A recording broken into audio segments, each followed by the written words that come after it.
The stagecoach door swung open, and 18-year-old Eliza Callahan stepped into a life she never wanted, sold by her father to a stranger, a widowed rancher haunted by his dead wife's ghost. She was meant to be nothing more than a caretaker, a replacement for 3 motherless children. But when Elias McKenna's steel-gray eyes met hers across that dusty yard, something shifted in the Colorado wind. This wasn't just an arrangement anymore. This was destiny wearing the disguise of desperation. If you're watching this story unfold, stay with me until the very end, and comment below with your city so I can see how far this tale of heartbreak and healing has traveled across the world. The parlor smelled of pipe tobacco and broken promises. Eliza Callahan sat rigid in the horsehair chair, her hands folded so tightly in her lap that her knuckles had gone white. Across from her, her father paced before the fireplace, his boots striking the worn floorboards with the rhythm of a judge delivering a sentence. Outside, the October rain hammered against the windows of their Boston townhouse, but inside, the silence between his words was deafening.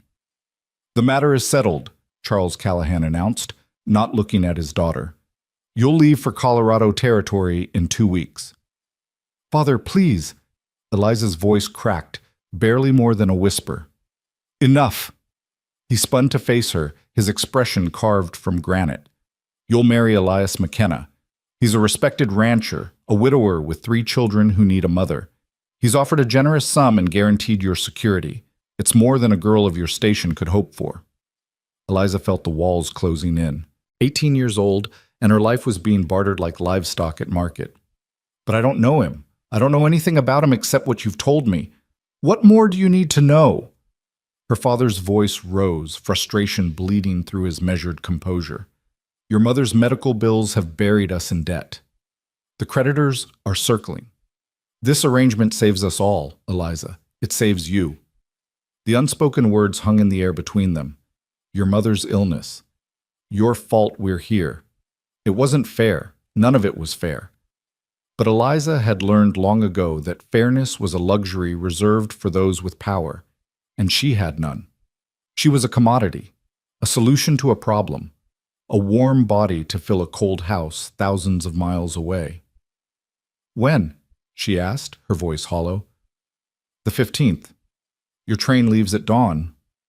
13 days. She had 13 days before her life as she knew it ended. That night, Eliza stood at her bedroom window and watched the rain turn to sleet. Somewhere out west, beyond the frontier settlements and past the edge of civilization, a man she'd never met was preparing to take her as his wife.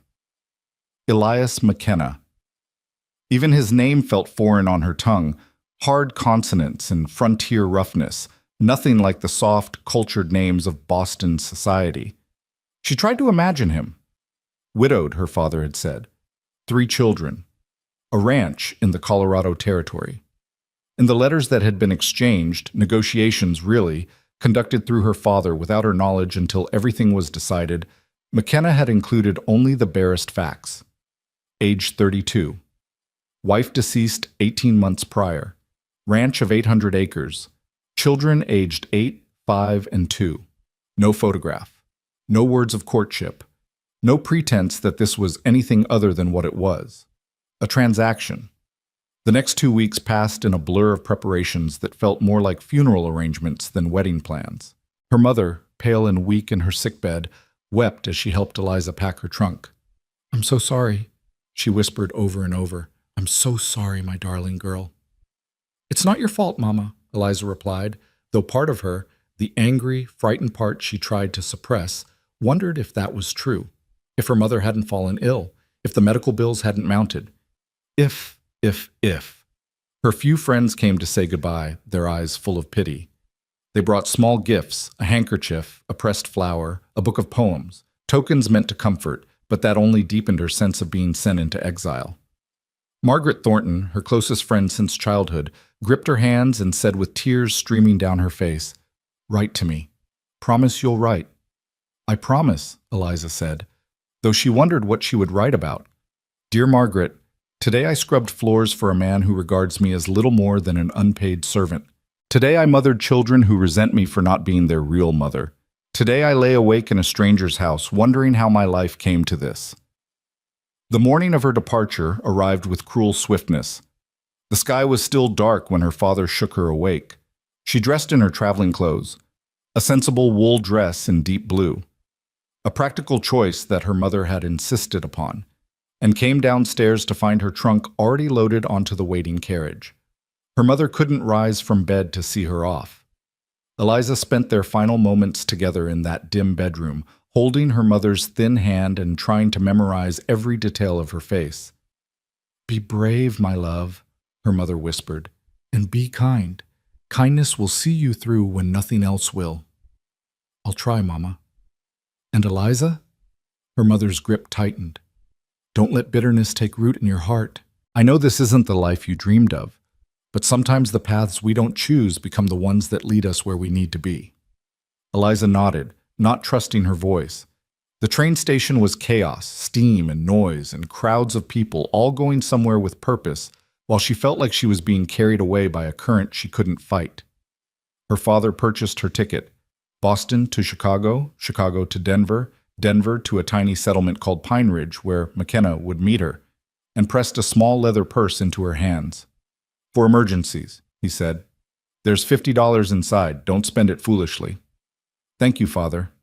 He looked at her then, really looked at her, and for a moment she thought she saw regret flicker across his face. But then the train whistle blew, and the moment passed. "You're doing the right thing, Eliza, for all of us." She wanted to scream that she wasn't doing anything. This was being done to her. But she only nodded and boarded the train. As it pulled away from the station, she pressed her face to the window and watched Boston disappear into the morning mist. Everything she'd ever known, everyone she'd ever loved, falling away with each turn of the wheels. She was unmoored, adrift, being carried toward an uncertain shore. The journey west was its own kind of torture. 3 days on trains that rattled her bones and stole her sleep. 3 days of watching the landscape transform from the familiar green hills of home to the endless flat prairie, then to the dramatic rise of mountains that looked like the very edge of the world. She shared train cars with other travelers, families heading west to claim homestead land, businessmen in dusty suits, a group of mail-order brides who chattered excitedly about the men waiting for them. Eliza couldn't bring herself to join their conversations. Their hope felt alien to her, incomprehensible. One of the brides, a cheerful girl named Sally with bright red hair, sat beside her on the second day. "You look awfully glum for a girl about to get married," she observed. "Is your fellow not handsome?" "I don't know," Eliza admitted. "I've never met him." Sally's eyes widened. "Truly? Well, that makes 2 of us. I've only seen a photograph of my John, but he looks strong as an ox. They say the ranchers out here need sturdy wives who can work hard. Are you sturdy?" Eliza looked down at her small hands, her slim frame. "No, I don't suppose I am." "Well, you'll toughen up quick enough," Sally said with confidence that Eliza envied. "The frontier makes steel out of silk, that's what they say. You'll see." But Eliza didn't want to be made into steel. She wanted to be left as silk, soft, and safe in the life she'd known. Denver came and went in a blur of elevation sickness and thinner air. Then came the final leg, a bone-rattling stagecoach journey from Denver to Pine Ridge through country so wild and beautiful it hurt to look at. Mountains thrust up against impossibly blue skies. Valleys rolled out in waves of gold and green. Eagles soared overhead, and once, in the distance, she glimpsed what the driver said was a herd of elk. It was magnificent. It was terrifying. The stagecoach carried only 3 passengers: Eliza, a grizzled prospector who smelled of whiskey and said nothing, and a stern-faced woman in widow's weeds who spent the entire journey reading her Bible and occasionally glancing at Eliza with what might have been sympathy or judgment. It was hard to tell. They stopped at way stations along the route, rough establishments where Eliza choked down whatever food was offered and tried not to think about the privies that were little more than holes in the ground. This was her life now, this rawness, this roughness. No more polished mahogany and gaslight. No more afternoon teas and piano recitals. This was the frontier, and she was being delivered to its heart. On the 4th day of travel, just as the afternoon sun began its descent toward the western peaks, the driver called down, "Pine Ridge ahead!" Eliza's heart began to pound. She smoothed her travel-rumpled dress and tried to tuck the loose strands of dark hair back into her bun. Her hands were shaking, Pine Ridge was hardly more than a collection of rough-hewn buildings clustered along a dirt main street. A general store, a saloon, what looked like a church, a few scattered houses. The stagecoach pulled up in front of the store, and the driver hauled down the luggage with practiced efficiency. "Someone meeting you, miss?" he asked. "Yes, I think so. Elias McKenna?" "McKenna, sure, I know him. Good man. Keeps to himself mostly since his wife passed, but solid as they come." The driver squinted down the street. "That'll be him now." Eliza's breath caught. A man was walking toward them from the far end of the street, leading a horse and wagon. Even from a distance, she could see he was tall, broad-shouldered, moving with the easy confidence of someone who knew this land and his place in it. He wore a dark shirt, leather vest, and a wide-brimmed hat that shadowed his face. Her future husband. The reality of it hit her like a physical blow. This was happening. This was real. In a matter of days, she would be married to this stranger, living in his house, caring for his children, sharing his... She couldn't finish the thought. Heat flooded her face. Elias McKenna stopped a few feet away and removed his hat. "Miss Callahan?" "Yes." Her voice came out barely above a whisper. She forced herself to look at him, really look at him. He was younger than she'd expected, though the lines around his eyes and the set of his jaw spoke of hard years and harder losses. His hair was dark brown, sun-streaked at the temples, and his eyes, steel gray like storm clouds, regarded her with an expression she couldn't quite read. Not unkindness, but not warmth either. Wariness, perhaps. Assessment. He was, she realized with a start, handsome. Devastatingly so, in a rough-hewn way that had nothing to do with Boston society's standards and everything to do with the stark beauty of this wild place. The thought unsettled her almost as much as everything else. "I'm Elias McKenna," he said, his voice low and gravelly. "Welcome to Pine Ridge, Miss Callahan. I hope your journey wasn't too difficult." "It was long," she managed. "I imagine so." He moved to collect her trunk, lifting it as though it weighed nothing. "The ranch is about an hour's ride from here. The children are eager to meet you." The children, his children, who would be her responsibility now. She'd been so focused on the marriage itself that she'd almost forgotten about them. 3 of them, Jacob, Claire, and baby Anna. She knew their names, but nothing else. "I'm eager to meet them as well," she said, though eager was far from the right word. Terrified. Overwhelmed. Completely unprepared. Elias secured her trunk in the back of the wagon and then offered his hand to help her up to the seat. His palm was calloused, rough against her soft skin, and the touch sent an unexpected jolt through her.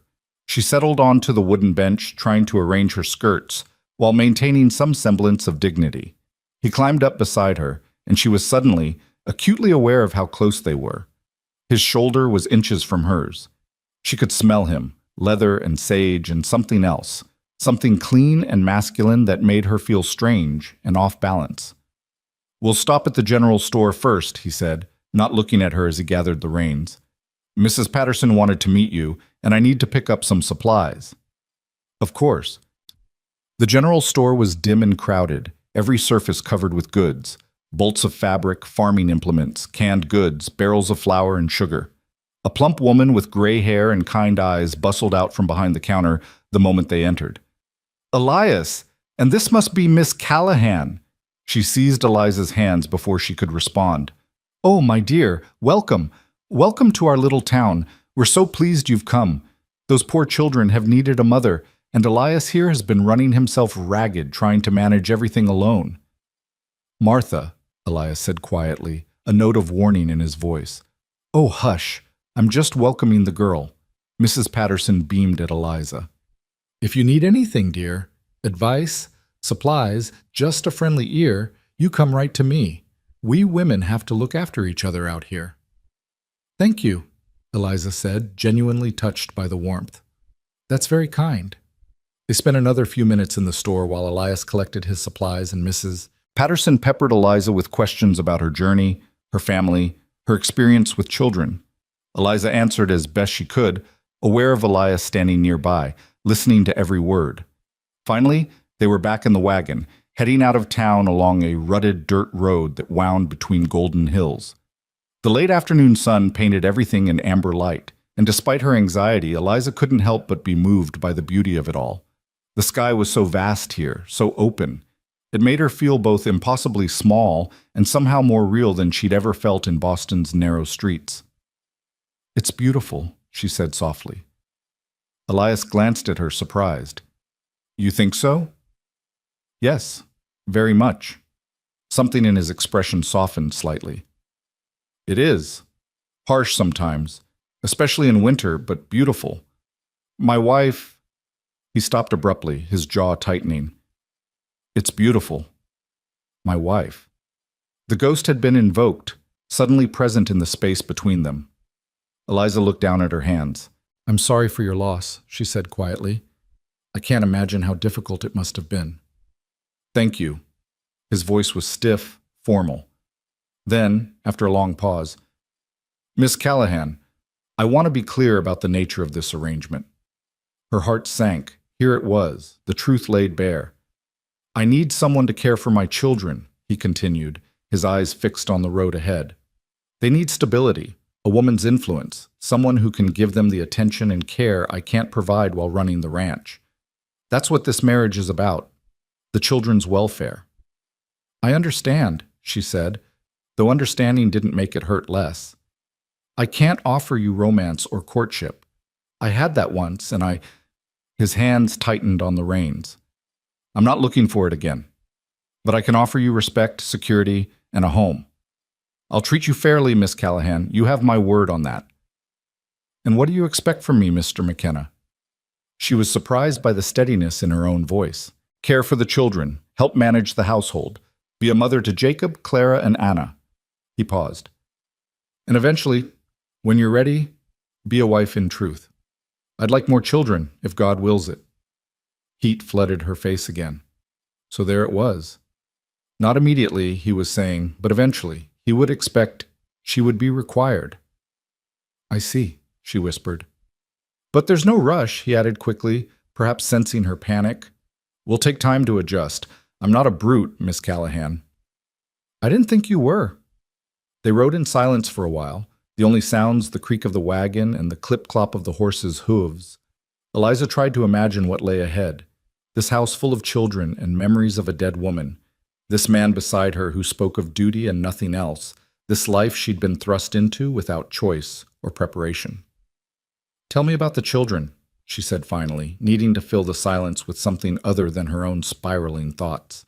Elias's expression warmed noticeably. "Jacob is 8. He's a good boy, responsible, helps with the ranch work when he can. Smart, too. Loves books when he can get his hands on them.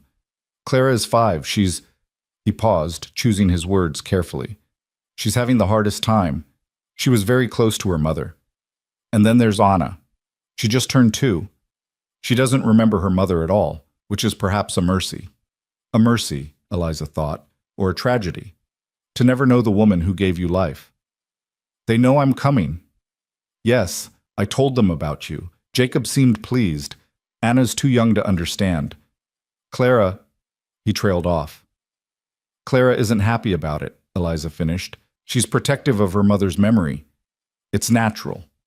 He glanced at her. "Don't expect her to warm to you immediately. It'll take time." "I won't try to replace their mother," Eliza said firmly.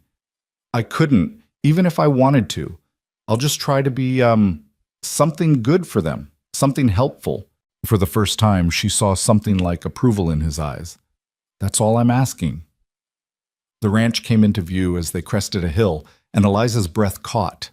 It was larger than she'd imagined, a sprawling 2-story house with a wide front porch surrounded by outbuildings and corrals. Beyond it, the land rolled away in every direction, acres and acres of golden grass and distant mountains. It was isolated, certainly, but there was a stark beauty to it that called to something deep in her chest. "Home," Elias said simply. As they drew closer, Eliza could see figures on the porch. A tall boy, Jacob, surely, standing straight and watchful. A smaller figure pressed against the railing, Clara. And in the doorway, an older woman holding a toddler in her arms. "That's Mrs. Henley," Elias explained. "She's been helping with the children for the past year. She'll stay another week to help you settle in. Then she'll return to her daughter's place in Pine Ridge. The wagon rolled to a stop in front of the house, and suddenly Eliza couldn't move. This was it. The moment everything became real. She was about to meet the children who would be her responsibility, enter the house where another woman had lived and died, begin a life she never wanted and didn't know how to navigate. Miss Callahan? Elias had already climbed down and was offering his hand. Are you all right? No, she wasn't all right. She was terrified and overwhelmed and so far from everything familiar that she might as well have traveled to the moon. But she took his hand anyway and let him help her down. Her legs were shaky from the long ride, and for a moment she swayed, steadied by his hand on her elbow. I've got you, he said quietly. Did he? Did anyone? Mrs. Henley came down the porch steps, baby Anna balanced on her hip. She was a sturdy woman in her 60s with shrewd eyes and a no-nonsense air about her. So you're the new Mrs. McKenna, she said, looking Eliza up and down. You're younger than I expected. I'm 18, ma'am. 18. Mrs. Henley shook her head. Well, you'll age quick enough out here. This ain't Boston, girl, but you look like you've got some spine in you. You'll need it. She thrust the baby toward Eliza. This is Anna. She's teething something fierce and hasn't napped worth a damn today, begging your pardon for the language. Eliza took the child awkwardly, unprepared for the solid weight of her. Anna regarded her with solemn brown eyes, her father's eyes, and then, without warning, began to wail. She's fussy with strangers, Mrs. Henley said over the noise. Give her time. Eliza bounced the screaming child ineffectively, panic rising in her chest. She had no idea what to do. She'd never held a baby in her life, never been around young children. What had she been thinking? How was she supposed to— Here! Elias took Anna from her gently and settled the child against his shoulder. Anna's cries subsided to whimpers almost immediately. It's all right, sweet girl. It's all right. The tenderness in his voice, the practiced ease of his movements, made Eliza's chest ache with something she couldn't name. He was a good father. Whatever else he might be, he loved his children. Jacob, Clara, Elias called toward the porch. Come meet Miss Callahan. Jacob descended the steps with the cautious dignity of a boy trying to be a man. He was tall for 8, with his father's dark hair and serious expression. He stopped in front of Eliza and executed a small formal bow. Pleased to meet you, Miss Callahan. Pa says you're going to take care of us now. I'm going to try, Eliza said, smiling at him. Your father tells me you like books. So do I. A spark of interest lit his eyes. Do you? What kinds of books? All kinds. Poetry, novels, histories. Can you read Robinson Crusoe? I've been trying, but some of the words are too hard. I'd be happy to read it with you. Jacob, go help unload Miss Callahan's trunk, Elias instructed. The boy nodded and moved toward the wagon, leaving Eliza facing the small figure still pressed against the porch railing. Clara McKenna was tiny for 5, with honey blonde hair and braids and eyes that were a striking shade of blue, eyes that regarded Eliza with open hostility. She wore a simple calico dress and clutched a rag doll to her chest like a shield. Hello, Clara, Eliza said gently, moving closer. I'm very happy to meet you. Your father has told me so much about you. Clara's chin lifted. You're not my mama. The words delivered in a clear, defiant voice landed like blows. No, Eliza agreed softly. I'm not. No one could ever be your mama but her. I'm not here to take her place, Clara. I'm just here to help. We don't need help. We were fine without you. Clara, Elias said sharply. That's enough. Apologize to Miss Callahan. No. Tears suddenly flooded Clara's eyes, but her expression remained fierce. I won't. I won't. She whirled and ran into the house, the screen door slamming behind her. Silence fell over the yard. Eliza felt her face burning with embarrassment and hurt. She'd known this wouldn't be easy, but the raw rejection still stung. I'm sorry, Elias said quietly, Anna still against his shoulder. She's struggling. It's all right, Eliza said, though it wasn't. Nothing about this was all right. She has every right to her feelings. Mrs. Henley snorted. Feelings or not, she can't be rude. I'll speak to her. No, Eliza said quickly. Please don't. She's grieving. Let her be. The older woman studied her with new respect. Maybe you do have spine after all. She gestured toward the house. Come on then, I'll show you around before I get supper started. Elias, you and Jacob see to the horses and Miss Callahan's trunk. Eliza followed Mrs. Henley into the house, her heart pounding. This was her home now. These rooms where another woman had lived, laughed, died. These walls that held memories she could never share. The interior was surprisingly well appointed, not rough frontier housing, but a real home with polished wood floors, furniture that had clearly been chosen with care, framed photographs on the walls. The parlor held a piano, its surface dusty from disuse. The kitchen was large and well stocked, with a massive black stove and a sturdy table that could seat 8. Second floor is bedrooms, Mrs. Henley explained, leading the way up the stairs. Elias's room is at the end of the hall. That's where you'll sleep once you're properly wed. For now, I've put you in the spare room across from the children. Jacob has his own room, and Clara and Anna share. My room is downstairs off the kitchen, but I'll be leaving next week. Next week. 1 week to learn everything she needed to know about running this household, caring for these children, being a wife to a man she didn't know. Mrs. Henley pushed open a door to reveal a small but pleasant room with a brass bed, a washstand, and a window that looked out over the corrals. Eliza's trunk sat at the foot of the bed, already delivered by Jacob and Elias. It's not much, but it's clean, Mrs. Henley said. You'll want to freshen up before supper. Water in the pitcher is cold, but there's a hot kettle downstairs if you need it. Supper's in an hour. She left Eliza alone, and for the first time all day, Eliza let herself sink onto the bed and simply breathe. Her hands were shaking again. Everything was shaking. Her body, her composure, the foundations of who she thought she was. She was here. She was actually here, in this strange house, about to become the wife of a man who wanted nothing from her but service and eventually children. About to become mother to 3 children who didn't want her, or at least one who very much didn't. A soft knock interrupted her spiraling thoughts. Miss Callahan? It was Jacob's voice, tentative through the door. Yes? Come in. The boy entered, holding a book carefully in both hands. I thought maybe, if you weren't too tired, we could read some of Robinson Crusoe, just a little bit. Looking at his hopeful face, Eliza felt something in her chest ease slightly. Here, at least, was one person who wanted her here.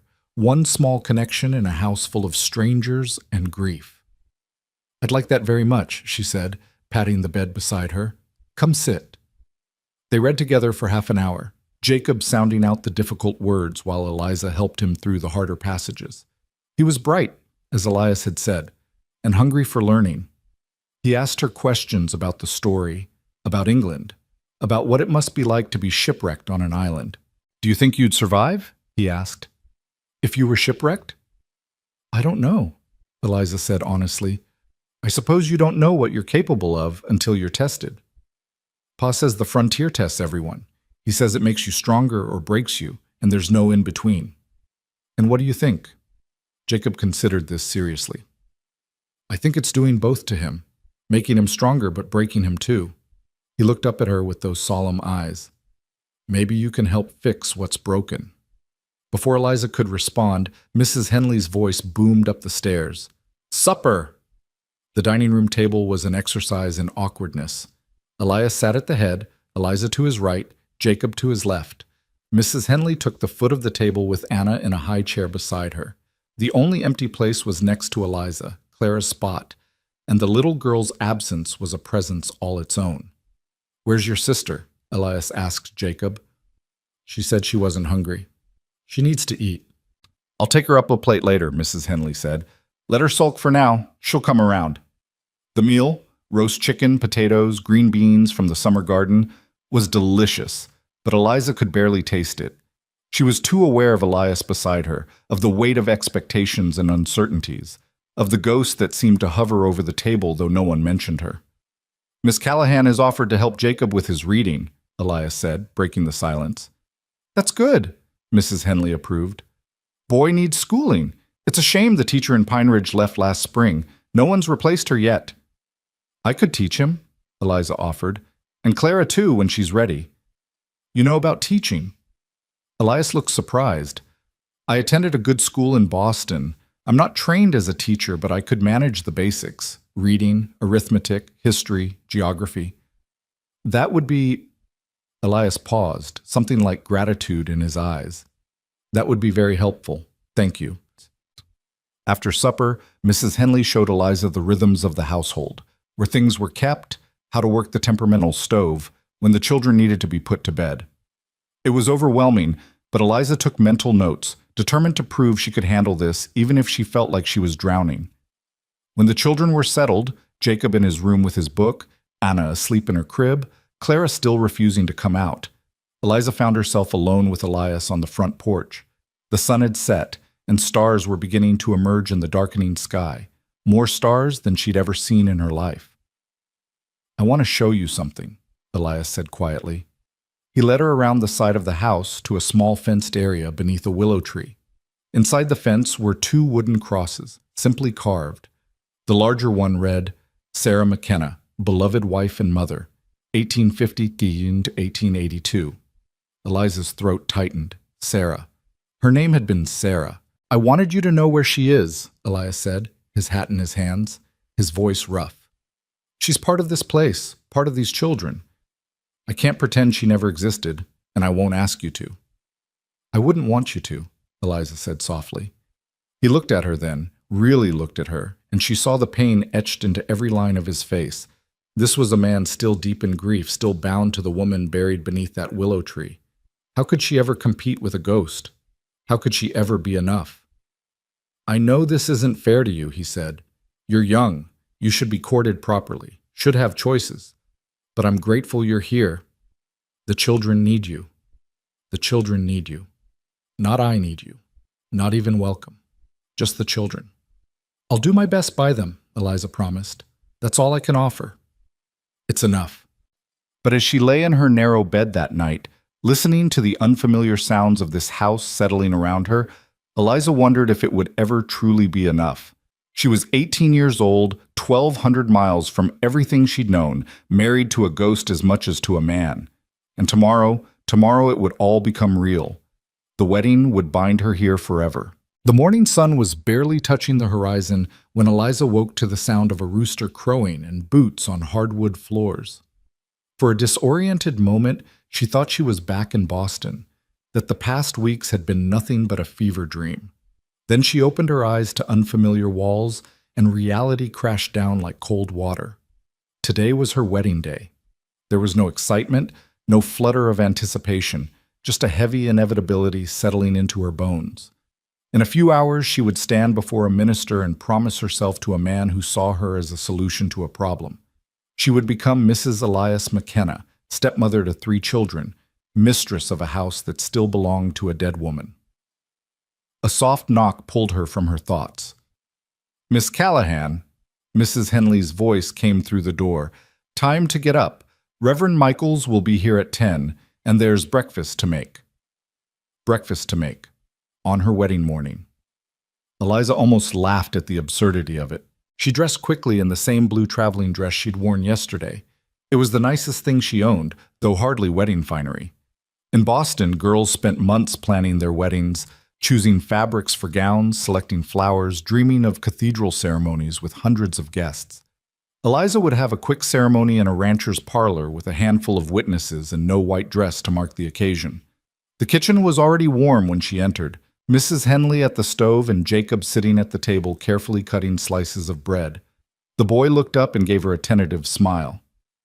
Morning, Miss Callahan. Are you nervous? Terrified, Eliza admitted, surprising herself with her honesty. Mrs. Henley turned from the stove with a knowing look. That's natural enough. Every bride gets the jitters. You'll settle in soon enough. But I'm not every bride, Eliza wanted to say. Every bride isn't purchased like cattle. Every bride isn't replacing a ghost. Where's your father? She asked Jacob instead. Out with the horses already. He's always up before dawn. The boy hesitated. He's nervous too, I think. I heard him pacing last night. So she wasn't alone in her anxiety. That was something at least. Anna was already in her high chair, smearing porridge across her face with apparent delight. When she saw Eliza, the toddler's face crumpled and she reached for Mrs. Henley with a wail. She'll warm to you, Mrs. Henley said, scooping the child up. Just give her time. Time. Everyone kept saying that, as if time would magically make this situation less impossible. Clara didn't appear for breakfast. When Eliza asked, Mrs. Henley just shook her head. Still in her room. Stubborn as her mother was, that one. The words hung in the air. Her mother, Sarah, the woman whose shadow filled every corner of this house. What was she like? Eliza asked quietly. Mrs. McKenna. Sarah. Mrs. Henley considered this question while she cleaned Anna's face. Beautiful. Not just pretty, but truly beautiful, inside and out.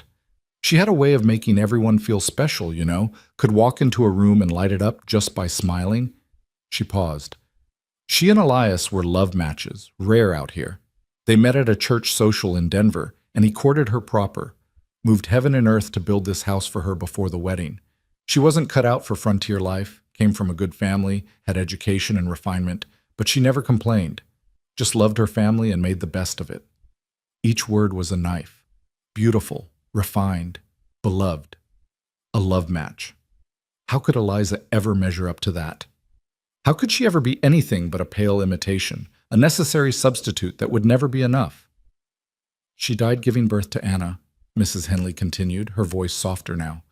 Bled out before we could even get the doctor from Pine Ridge. Elias held her while she went. I've never seen a man so broken. He wouldn't speak for 3 days after, just sat by her grave from sunrise to sunset. That's horrible, Eliza whispered. It's the frontier. Women die in childbirth all the time out here, but knowing that doesn't make it easier.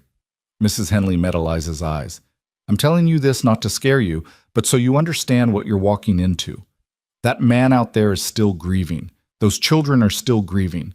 They need you, Miss Callahan, but they're not ready to admit it yet. Before Eliza could respond, the back door opened and Elias entered, hat in hand, his shirt damp with sweat from morning work. He stopped when he saw her, and something flickered across his face. Surprise, perhaps, or uncertainty. Miss Callahan, I didn't know you were up. I'm an early riser, she lied. In truth, she'd rarely seen dawn in Boston, but that life was gone now. He nodded, awkward in a way he hadn't been yesterday. Reverend Michaels will be here soon. I need to clean up. Of course. He disappeared upstairs and Eliza felt the weight of what was coming pressed down harder. In just hours, they would be bound together, for better or worse, till death do us part. Mrs. Henley put a plate of eggs and bacon in front of her. Eat, you'll need your strength. But Eliza's stomach was in knots. She managed a few bites, more to be polite than from any real appetite, while Jacob chattered about a bird's nest he'd found in the barn, and Anna banged her spoon against the high chair. Normal morning sounds in a house preparing for a wedding that felt anything but normal. At 9:30, a buggy rolled up the drive. Through the window, Eliza could see Reverend Michaels, a portly man with white hair and a kind face, being helped down by his wife, a thin woman in her 50s. Behind them came another buggy carrying Mrs. Patterson from the general store and a man Eliza didn't recognize. That's Doc Brennan, Mrs. Henley explained. He serves as witness for most of the weddings and legal matters around here. Good man. Witnesses. Because they needed people to confirm that this transaction had taken place, that Eliza Callahan had legally become Eliza McKenna. Elias came downstairs in clean clothes, dark trousers, a white shirt, a vest that looked like it had been pressed with care. His hair was still damp and neatly combed. He looked, Eliza realized with a pang, like a man going to his own execution. Miss Callahan, he said formally, are you ready? No, she would never be ready. But she nodded anyway. The ceremony was held in the parlor with everyone arranged in a small semicircle before the fireplace.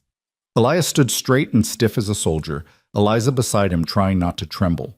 Reverend Michaels opened his Bible and began to speak about the sanctity of marriage, about duty and devotion, about cleaving unto one another. Eliza barely heard the words. She was too aware of Elias beside her, of the curious and pitying glances from the small audience, of Clara watching from the staircase with tears streaming down her face. Elias McKenna, do you take this woman to be your lawfully wedded wife, to have and to hold from this day forward, for better or worse, for richer or poorer, in sickness and in health, till death do you part? I do. His voice was steady, giving nothing away. And do you, Eliza Callahan, take this man to be your lawfully wedded husband, to have and to hold from this day forward, for better or worse, for richer or poorer, in sickness and in health, till death do you part. This was it. Her last chance to run, to refuse, to choose a different path. But there was no different path. There was only this. Duty, survival, the life she'd been given whether she wanted it or not. I do, she whispered. The ring? Elias produced a simple gold band from his pocket. His hands were steady as he slipped it onto her finger, though Eliza's were shaking so badly she could barely hold still. The ring was warm from his pocket, slightly too large, and unmistakably plain. A working man's ring for a working marriage. By the power vested in me by the territory of Colorado, I now pronounce you man and wife. Reverend Michaels smiled benevolently. You may kiss your bride. Eliza's heart stopped. Of course there would be a kiss. There was always a kiss.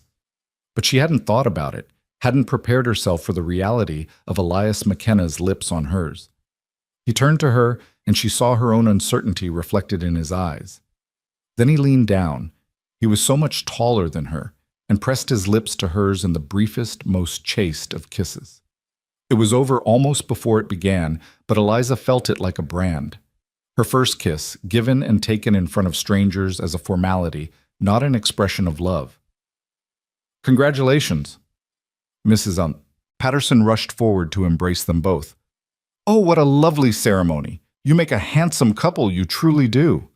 Doc Brennan shook Elias's hand. Best wishes, McKenna. You've got yourself a pretty young wife. Treat her well. I will, Elias said, and Eliza heard the promise in his voice. He would treat her well. He would be fair and respectful and honorable. But he would never love her. That was the unspoken truth beneath all the congratulations and well wishes. Mrs. Henley had prepared a small wedding breakfast, cakes and coffee and cold chicken, and everyone gathered around the dining table to celebrate. Everyone except Clara, who had disappeared back upstairs. Eliza caught Elias looking toward the stairs more than once, his expression pained. I should go talk to her, Eliza said quietly. Maybe it's better to give her space, Elias replied. Or maybe she needs to know I'm not her enemy. She found Clara in the room she shared with Anna, sitting on the floor with her rag doll clutched to her chest. The little girl's face was blotchy from crying, her blue eyes red-rimmed and defiant. Go away, Clara said immediately. Eliza sat down on the floor anyway, keeping a respectful distance. I know you don't want me here. Then leave. I can't. I'm your father's wife now. This is my home, too. It was Mama's home first. The words burst out like a sob. Everything here was Mama's. Her dishes, her curtains, her piano. Even Papa was hers, and now you're going to take it all away and pretend she never existed. No, Eliza said firmly. I'm not. I could never do that, Clara, and I would never try. Your Mama was special. She loved you and your father and your brothers so much. I'm not here to make you forget her. Then why are you here? Clara's voice broke. Why did Papa have to marry you? Because he loves you, Eliza said simply. Because he's trying to give you the best life he can, and he knows you need someone to take care of you. Not to replace your mother, no one could ever do that, but to help. To be there when you're scared or sick or lonely. I don't want you to be there. I want my Mama. I know, sweetheart. I know you do. Clara looked at her with those devastating blue eyes. Sarah's eyes, surely. Did you want to come here? The question caught Eliza off guard with its perceptiveness. No, she admitted. I didn't. My father sent me. So we're both stuck with something we don't want. I suppose we are. Eliza managed a sad smile. But maybe we can make the best of it together. I'm scared too, Clara. I'm far from home, and I don't know what I'm doing, and I miss my mother terribly. We're not so different, you and I. For a moment, she thought she saw Clara's expression soften, but then the little girl's jaw set stubbornly. You're still not my Mama. I know, I'm just Eliza, and I hope someday we can be friends. She left Clara there and returned downstairs, her heart heavy. The wedding guests were preparing to leave, offering final congratulations and advice. Mrs. Patterson pulled Eliza aside and pressed a small package into her hands. Just a little something from the store, some lavender soap and hand cream. A girl should have nice things on her wedding day. Thank you, Eliza said, genuinely touched. That's very kind. And if you ever need to talk, dear, woman to woman, you know where to find me. Mrs. Patterson lowered her voice. It's not easy, being a wife, especially to a man still mourning, but you're stronger than you look, I can tell. After the guests departed, an awkward silence fell over the house. Elias retreated to his study to work on ranch accounts. Mrs. Henley took Anna down for a nap. Jacob disappeared to the barn with a book, and Eliza stood in the middle of the parlor, now officially mistress of this house, with no idea what to do with herself. She wandered through the rooms, seeing them with new eyes. This was her home now. These were her responsibilities. The piano in the corner was dusty. She could clean it. The curtains in the dining room needed mending. She could fix them. The garden visible through the kitchen window was overgrown. She could tend it. Small tasks, manageable tasks, ways to make herself useful and necessary. She found Mrs. Henley in the kitchen preparing lunch. Can I help? The older woman looked surprised. It's your wedding day. You should be resting. I'd rather be useful. Mrs. Henley studied her for a long moment, then nodded. All right then. You can start by learning how to make Elias's favorite stew. He'll appreciate a familiar meal tonight. They worked side by side, Mrs. Henley explaining the rhythms of the household as they chopped vegetables and browned meat. The children needed breakfast at 7, lunch at noon, supper at 6. The stove needed to be stoked 3 times a day. Water had to be hauled from the pump behind the house. Laundry was done on Mondays, ironing on Tuesdays. The chickens needed feeding every morning, eggs collected every afternoon. It was overwhelming, but Eliza absorbed it all, determined to prove she could manage. She'd been raised to be a gentleman's wife in Boston, to pour tea and play piano and make polite conversation at dinner parties. Now she needed to become something else entirely, a frontier woman, capable and strong. That night at supper, Eliza served the stew she'd helped prepare. Elias took his first bite and paused, his expression unreadable. It's good, he said finally. Thank you. Such simple words, but they felt like victory. After the meal, after the children were in bed, Eliza found herself alone with Elias in the parlor. He sat in an armchair by the fire, and she perched on the settee, both of them acutely aware that they were now husband and wife, that this was their wedding night, that expectations loomed unspoken in the space between them. I want you to know, Elias said, breaking the painful silence, that I meant what I said yesterday. There's no rush. We can take time to adjust before we're husband and wife in all ways. Relief and something else. Disappointment, hurt, ward in Eliza's chest. Thank you. That's considerate. I've moved some of your things into my room, he continued, not meeting her eyes, for appearances in front of the children and Mrs. Henley. But you can sleep there alone tonight. I'll stay in the spare room. Where will you sleep after Mrs. Henley leaves? We'll figure it out. He stood abruptly. I should check on the horses before bed. Good night, Mrs. McKenna. Mrs. McKenna. She was Mrs. McKenna now. She climbed the stairs to the room that was now supposed to be hers, theirs. It was larger than the spare room, with a 4-poster bed covered in a beautiful quilt, a wardrobe, a dressing table with a mirror. And everywhere, traces of Sarah. A hairbrush on the dressing table, bottles of perfume, a shawl draped over a chair. Eliza felt like an intruder. This was Sarah's room, Sarah's space. How could she possibly sleep here, surrounded by another woman's belongings? She changed into her nightgown and climbed into the big bed, feeling small and lost in its expanse. Outside, she could hear the wind picking up, whistling around the corners of the house. In the distance, a coyote howled. This was her wedding night, and she'd never felt more alone. The next morning, Mrs. Henley began teaching Eliza the more complex aspects of running the household: how to manage the temperamental stove, how to churn butter, how to preserve vegetables for winter. Eliza's hands, soft from her Boston life, quickly blistered and ached, but she pushed through the pain, determined to master these skills. Clara continued to avoid her, but Jacob became a constant companion.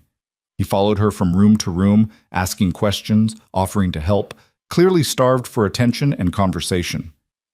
In him, Eliza found her first real ally. "What was Boston like?" he asked one afternoon as they hung laundry together. "Crowded," Eliza said, pinning one of his shirts to the line. "So many people and buildings that you can barely see the sky. Nothing like here." "Do you miss it?" "Sometimes.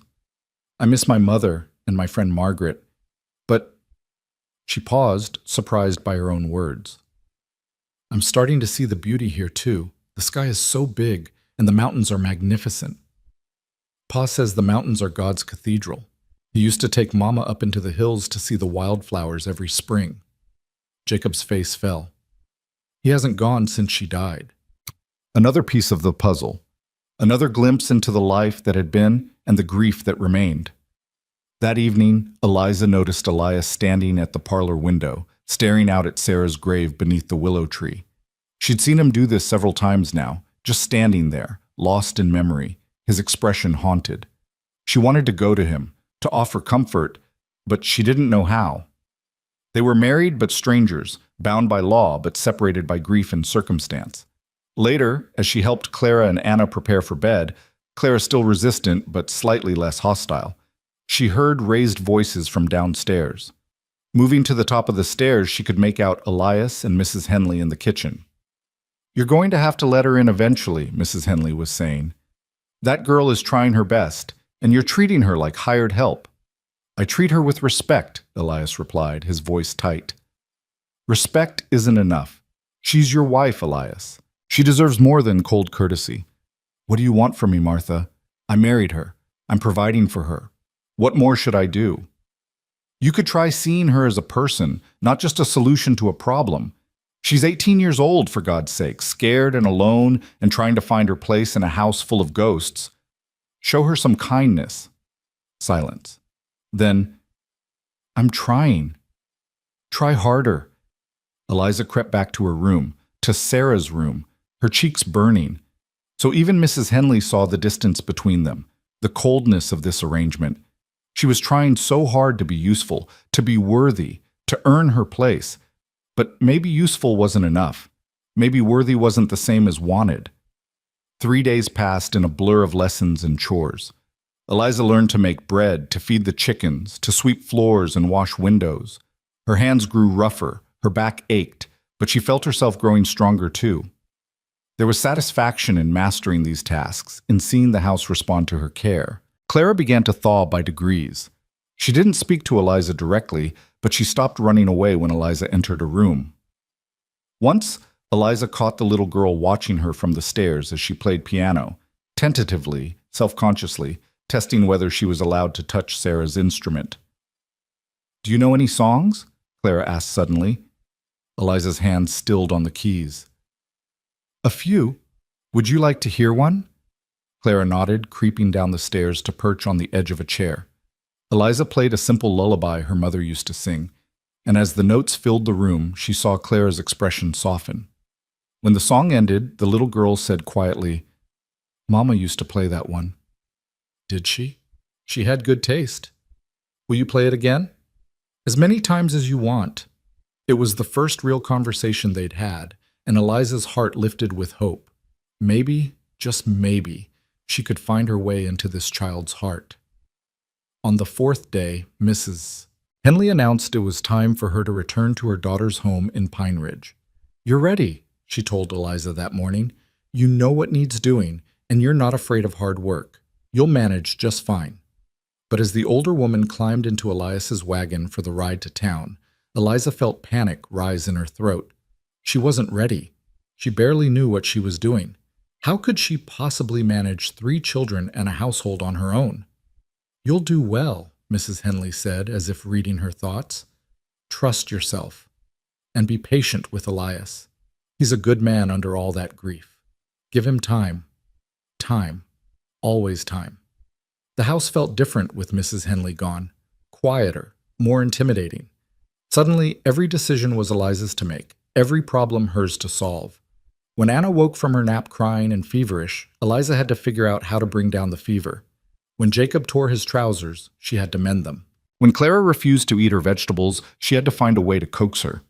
By the end of that first day alone, Eliza was exhausted in ways she'd never experienced. Every muscle ached, her head pounded, and she wanted nothing more than to collapse into bed and sleep for a week. But there was still supper to make, children to bathe, a kitchen to clean. She was stirring a pot of soup when Elias came in from the barn. He stopped in the doorway, taking in the scene. Anna in her high chair covered in mashed carrots, Clara and Jacob at the table playing with wooden blocks, Eliza at the stove with flour in her hair and exhaustion written across her face. "How was your first day?" he asked. "Harder than I expected," she admitted, "but we survived." Something shifted in his expression. "You look tired." "I am tired. Why don't you sit down? I can finish supper." She stared at him in surprise. "You can cook?" "I've been doing it for over a year, Mrs. McKenna." Had to learn quick when Sarah... He trailed off, jaw tightening. "Sit, please." Too exhausted to argue, Eliza sank into a chair and watched as Elias moved around the kitchen with practiced efficiency. He finished the soup, sliced bread, poured milk for the children. His movements were sure and capable, so different from the stiff formality he usually showed her. "Papa's a good cook," Jacob said proudly. "He makes the best flapjacks." "Maybe he can teach me," Eliza said. Elias glanced at her. "Maybe." That night, after the children were in bed, they sat together in the parlor again. The silence was less awkward than before, filled instead with a tentative understanding. "Thank you," Eliza said, "for helping with supper. You looked like you needed it." He paused. "Mrs. Henley was right. I haven't been. I should be more helpful. This is new for you." "Everything is new for me," Eliza said softly. "But I'm trying." "I can see that." His eyes met hers, and for the first time she saw something other than grief and distance there. "You're doing well with the children. Better than I expected." It wasn't much, but it was something. A small recognition of her efforts, a crack in the wall he'd built around himself. "Clara played piano with me today," Eliza ventured. "Just for a few minutes, but it felt like progress." Elias's expression tightened. "Sarah used to play with her. She was teaching her before—" He stood abruptly. "I should check on the horses." And just like that, the ghost was back, standing between them like an insurmountable barrier. As October deepened into November, a rhythm began to establish itself. Eliza woke at dawn to start breakfast, got the children dressed and fed, spent mornings on housework and afternoons teaching Jacob his letters and numbers. Clara began joining their lessons, grudgingly at first, then with increasing interest. Anna grew accustomed to Eliza's presence, eventually allowing herself to be held without tears. The work was relentless, harder than anything Eliza had ever done in Boston. Her hands, once soft and pale, became rough and chapped. Her dresses grew loose as she lost weight from the constant activity, but she also felt herself changing in ways that had nothing to do with the physical. She was becoming capable, confident, stronger than she'd known she could be. Elias remained distant but not unkind. He helped with the children more than she'd expected, taking over their baths in the evenings, reading to them before bed. He fixed things around the house without being asked: a loose floorboard, a stuck window, the squeaky hinge on the pantry door. He left coffee warming on the stove for her each morning before he went out to the barn. Small gestures, but they meant something. One evening, Eliza was folding laundry when she came across a woman's dress in the basket, beautiful but worn, with delicate embroidery on the collar. Sarah's dress, she realized. Someone had packed it with the children's clothes. She held it up, studying the careful stitching, imagining Sarah wearing it, laughing in it, living in it. They were similar in size, she and Sarah.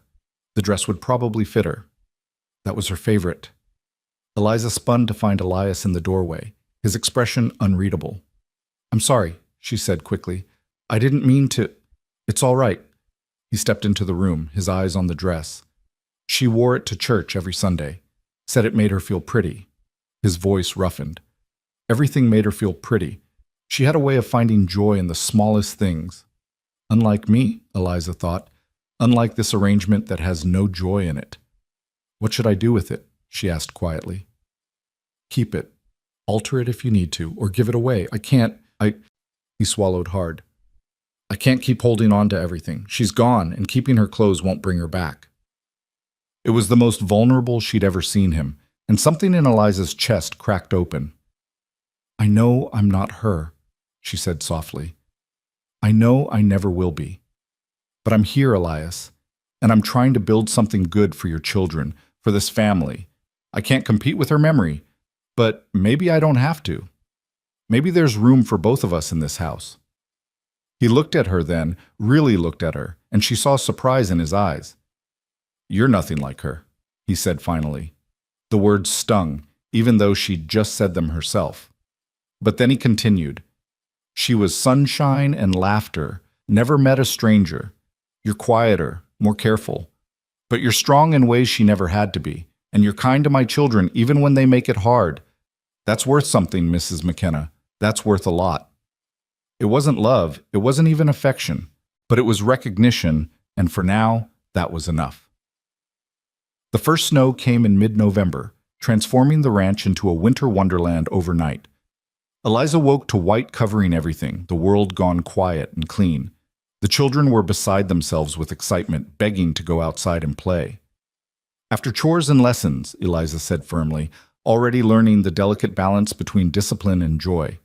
But watching them later, bundled in coats and mittens, shrieking with laughter as they threw snowballs and built a lopsided snowman, Eliza felt something warm unfurl in her chest. This was what she'd come here for, wasn't it? To give these children stability, care, happiness. To make a home. Clara ran up to her, cheeks flushed with cold, and grabbed her hand. Come help us, Eliza, please. Eliza, not Miss Callahan, not a reluctant acknowledgement, just her name, said with something close to affection. All right, Eliza laughed, letting herself be pulled into the snow. They played until their fingers were numb and their noses red, until Jacob's lips were turning blue and Anna was crying from cold. As they trooped back inside, tracking snow and chaos into the mudroom, Eliza caught sight of Elias watching from the barn door. The expression on his face was complicated, grief and longing and something else she couldn't quite name. That evening, as she was helping Clara into her nightgown, the little girl said suddenly, I had fun today. So did I. Mama used to play in the snow with us too. Before Anna was born, Clara's eyes filled with tears. I don't want to forget her. Eliza knelt down so they were eye to eye. You won't forget her, sweetheart. I promise. Your mama will always be part of you, in your memories and your heart. And it's okay to be happy, even though she's gone. She would want you to be happy. Do you really think so? I'm certain of it.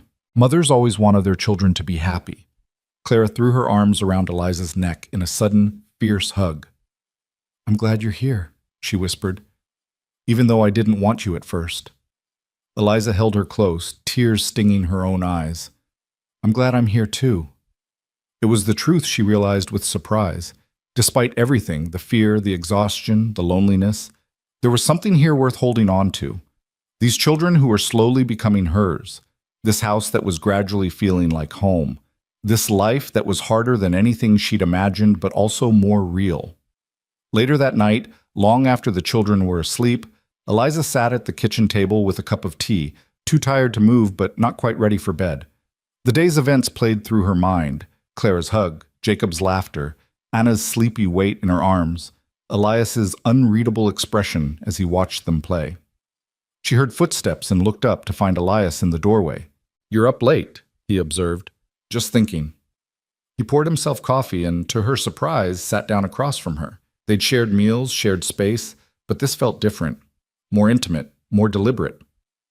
I saw you playing with the children today, he said. Clara hugged you. She did. He struggled for words. That's good.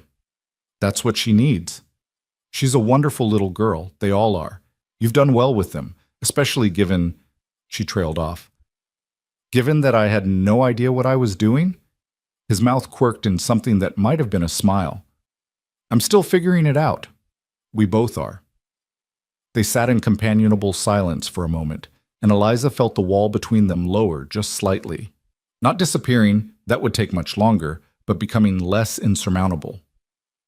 My mother used to tell me, Eliza said quietly, that sometimes the life you don't choose becomes the one you were meant for. I didn't understand what she meant at the time. I was so angry about being sent here, so resentful, but now. She looked around the kitchen, this room she'd learned to navigate, this home she was slowly making her own. Now I'm beginning to see what she meant. Elias studied her for a long moment. You're stronger than you look, Mrs. McKenna. Stronger than I gave you credit for. So are you, Mr. McKenna. Something passed between them then. Not love, not yet, but understanding. Mutual respect. The first tentative threads of partnership.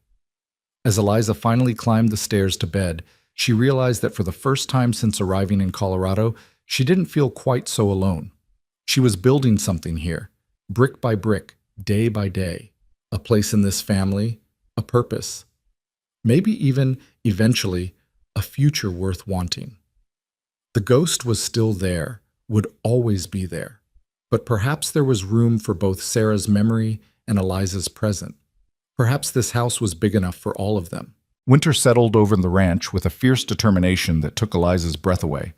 The snow that had seemed so magical in November became a relentless force by December, piling in drifts against the house and barn, transforming the landscape into an endless white expanse that stretched to the horizon. The wind howled down from the mountains with a cold so sharp it felt like knives against exposed skin. Eliza had never experienced anything like it. Boston winters were cold, certainly, but this was something else entirely. A wild, untamed cold that reminded her daily just how far she was from civilization, how dependent they all were on preparation and providence to survive until spring. The ranch became an island unto itself. Travel to Pine Ridge was impossible except on the clearest days, and even then Elias wouldn't risk it unless absolutely necessary. They were isolated, the five of them, bound together by necessity and proximity in ways that might have been suffocating if Eliza hadn't been so focused on simply keeping them all fed, warm, and alive. She learned quickly that winter on a frontier ranch meant constant work. Wood had to be brought in from the pile behind the barn multiple times a day to feed the insatiable stove. Snow had to be melted for washing water. The chicken coop needed to be checked constantly to ensure the hens hadn't frozen. Meals required careful planning from their dwindling stores. No fresh vegetables now, only what had been preserved in the fall, supplemented by potatoes from the root cellar and the occasional rabbit Elias managed to snare. "You're doing well," Elias said one morning as he came in from feeding the horses, stamping snow from his boots. "Better than I expected, honestly. Most women from back east struggle their first winter out here." Eliza looked up from the bread dough she was kneading, her hands dusted with flour. "I'm struggling. I'm just not letting you see it." He paused, surprised by her honesty, and something that might have been a smile tugged at his mouth. "Fair enough, but you're managing the struggle, and that's what matters." It was true, though some days the managing felt like barely holding on by her fingertips. The isolation wore on her more than she'd expected. She missed adult conversation beyond practical discussions of chores and children. She missed her mother with an ache that sometimes took her breath away. She missed Margaret's letters. The last one had arrived just before the heavy snows began, and now there would be no more until spring. But there were also moments of unexpected beauty. Clara had fully thawed toward her now, seeking her out for comfort when she scraped a knee or felt scared during the howling nighttime storms. Jacob had become her constant shadow, helping with whatever tasks she was tackling, chattering about everything and nothing. Even Anna, no longer a baby but a toddling, babbling little person, would reach for Eliza first when she fell or needed comfort. She was becoming their mother in all but name, and the realization filled her with both joy and a strange, guilty sorrow. These weren't her children. She hadn't carried them, birthed them, nursed them. That honor belonged to Sarah, whose memory still hung in every corner of the house. Yet here Eliza was, the one wiping their tears and kissing their hurts and tucking them in each night. One evening in mid-December, Clara came to her with something clutched in her small hands. "I found this in Mama's sewing basket," she said, holding out a half-finished quilt. "She was making it for my bed, but she never finished." Eliza took the quilt carefully. examining the delicate stitching, the pattern of stars and moons and blues and yellows. Sarah's hands had touched this fabric, guided these needles. It felt sacred somehow, precious and fragile. "It's beautiful," she said softly. "Will you help me finish it?" Clara asked, her blue eyes wide with hope and hesitation. "So I can remember her? So I won't forget what her stitches looked like?" Eliza's throat tightened. "Of course I will, sweetheart. We'll finish it together." That night, after the children were in bed, Eliza spread the quilt across the kitchen table and studied the pattern, trying to understand Sarah's vision for it. Elias found her there, needle in hand, squinting in the lamplight as she attempted to match the intricate stitching. "What are you doing?" he asked, then saw the quilt and went still. "That's Sarah's." "Clara found it. She asked me to help her finish it." He was silent for so long that Eliza looked up, worried she'd overstepped some invisible boundary. But his expression wasn't angry. It was complicated, layered with emotions she couldn't quite parse. "She started that the summer before Anna was born," he said quietly, moving closer to run his fingers over the fabric. "Said she wanted Clara to have something special, something made with love. She was planning to finish it during the winter, but then—" He stopped, jaw tightening. "I'll be careful with it," Eliza promised. "I'll try to make my stitches as beautiful as hers. Your stitches don't have to be like hers." Elias pulled out a chair and sat down across from her. "They just have to be yours. Clara wants this finished, and that matters more than making it perfect." Over the following weeks, finishing that quilt became a ritual. Every evening, after supper was cleared and the children were settled, Eliza would bring out the quilt and work on it by lamplight. Sometimes Clara would join her small fingers struggling with the needle but determined to contribute. Sometimes Jacob would sit nearby with a book, reading aloud while they sewed. And increasingly, Elias would join them, not sewing, but simply present, carving small wooden toys or mending tack, his quiet presence an anchor in the room. Those evenings felt like something precious forming, not the family they had been, but the family they were becoming. Different from what came before, but real nonetheless. "Tell us about Boston," Jacob said one night, looking up from his book. "What did you do there?" Eliza paused in her stitching, thinking back to a life that already felt like it had belonged to someone else. "I went to school, learned things like literature and music and French, attended church socials and afternoon teas with my mother's friends." "That sounds boring," Clara declared. Eliza laughed. "Sometimes it was, but sometimes it was nice too. Safe and predictable, which I didn't appreciate at the time." "Do you wish you were still there?" Jacob asked, his expression serious. She considered the question carefully. A month ago, she would have said yes without hesitation. But now? "Sometimes I miss parts of it," she said honestly. "I miss my mother and my friend Margaret, but I don't think I miss the life itself anymore. That Eliza, the one who lived in Boston, she was someone who'd never been tested, never had to be strong. This life has made me into someone different, someone I think I like better."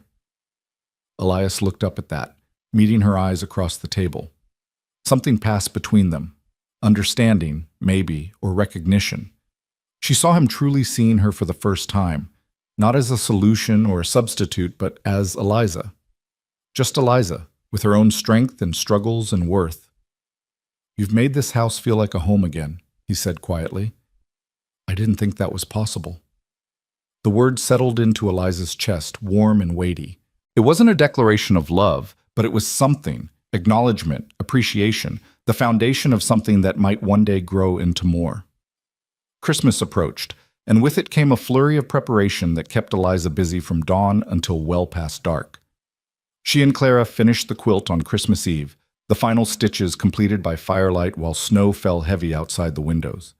When they spread it across Clara's bed, the little girl burst into tears. "It's perfect," she sobbed, throwing her arms around Eliza's waist. "Thank you. Thank you for helping me remember her." "You'll always remember her, sweetheart," Eliza whispered into Clara's hair. "She's part of you. Nothing can ever change that." Christmas morning dawned clear and brilliant, the sun striking the snow-covered landscape like diamonds scattered across white velvet. The children woke early, tumbling downstairs in their nightclothes to find the modest gifts Eliza and Elias had managed to assemble, carved wooden animals from Elias for each child, a new book for Jacob, a doll with a dress Eliza had sewn for Clara, soft-knitted booties for Anna. But the real gift came after breakfast, when Elias bundled everyone into coats and mittens and led them outside to the barn. There, in one of the stalls, stood a gentle old mare with a red ribbon tied around her neck. "Her name's Buttercup," Elias announced, grinning at his children's shocked faces. "She's for all of you to learn to ride on." The children's shrieks of joy echoed through the barn, and even Eliza found herself laughing at their excitement. She caught Elias watching her, his expression soft in a way she'd never seen before. "Thank you," she said quietly, moving to stand beside him as the children swarmed the patient mare, "for making today special for them. They deserve it. They've been through so much." He paused. "So have you. I got you something too." He pulled a small package from his coat pocket and handed it to her. Inside, wrapped in tissue paper, was a beautiful silver pendant on a delicate chain, a simple design of intertwined leaves that caught the light. "It was my mother's," Elias said, his voice rough. "She gave it to me before she died, told me to give it to someone special. Sarah never liked silver jewelry. She preferred gold, so it's been sitting in a drawer all this time. But I thought you might like it." Eliza's hands trembled as she held the necklace. It was the most personal gift he could have given her, a piece of his history that had nothing to do with Sarah, that was meant only for her. "It's beautiful," she whispered. "Thank you, Elias. I'll treasure it." He fastened it around her neck, his fingers brushing her skin and sending unexpected shivers down her spine. They stood there for a moment, close enough that she could feel the warmth of him, smell the scent of leather and wood smoke that clung to his clothes. "Merry Christmas, Mrs. McKenna," he said softly. "Merry Christmas, Mr. McKenna." That afternoon, they all went sledding on the hill behind the barn, using an old toboggan Elias pulled from storage. The children shrieked with delight as they flew down the slope, and Elias convinced Eliza to ride down with them despite her protests. "I've never sledded in my life," she said, laughing nervously. "Then it's about time you started," he replied, settling Anna in her lap and giving them a push. The ride was terrifying and exhilarating, the cold air burning her lungs as they flew down the hill, Anna's laughter ringing in her ears. At the bottom, they tumbled into the snow in a tangle of limbs and laughter, and when Eliza looked up, breathless and covered in snow, she found Elias standing over them with an expression of such tenderness it made her heart stop. "You look happy," he said, offering his hand to pull her up. "I am happy," she realized, surprised by the truth of it. "I actually am." That night, after the children were finally asleep, exhausted from their exciting day, Eliza and Elias sat by the fire in the parlor. It had become their routine now, these quiet evening hours, when they could simply be two adults in companionable silence, not constantly in motion, not performing their roles as parents and partners. "This was a good day," Elias said, staring into the flames. "The first good Christmas since Sarah died. The children needed it." "What about you?" Eliza asked. "Did you need it?" He looked at her, surprise flickering in his gray eyes. "I think maybe I did. I've been so focused on just surviving, just getting through each day that I forgot we're supposed to be living too." "It's easy to forget, especially when you're grieving." "Are you grieving?" he asked. "For the life you left behind?" Eliza considered this. "Maybe, but it's different now. At first I was mourning what I'd lost. Now I think I'm grieving for who I used to be, that girl who'd never had to fight for anything, who didn't know her own strength. She's gone, and I don't think I want her back." "I'm glad you're here, Eliza," Elias said, using her first name for perhaps the first time since their wedding. "Not just for the children's sake, for mine too. You've brought something back to this house that I thought died with Sarah." "What's that?" "Hope. The possibility that life can be good again, different but good." The words hung in the air between them, heavy with meaning. Eliza felt something shift in her chest, a loosening of the knot of loneliness and fear she'd been carrying since Boston. She wasn't alone in this. They were building something together, slowly and carefully, brick by brick. "There's something I need to tell you," Elias said suddenly, his voice taking on a serious tone. "About Sarah. About how she died." Eliza waited, her heart picking up speed. This was the story he'd been avoiding, the wound he'd been protecting.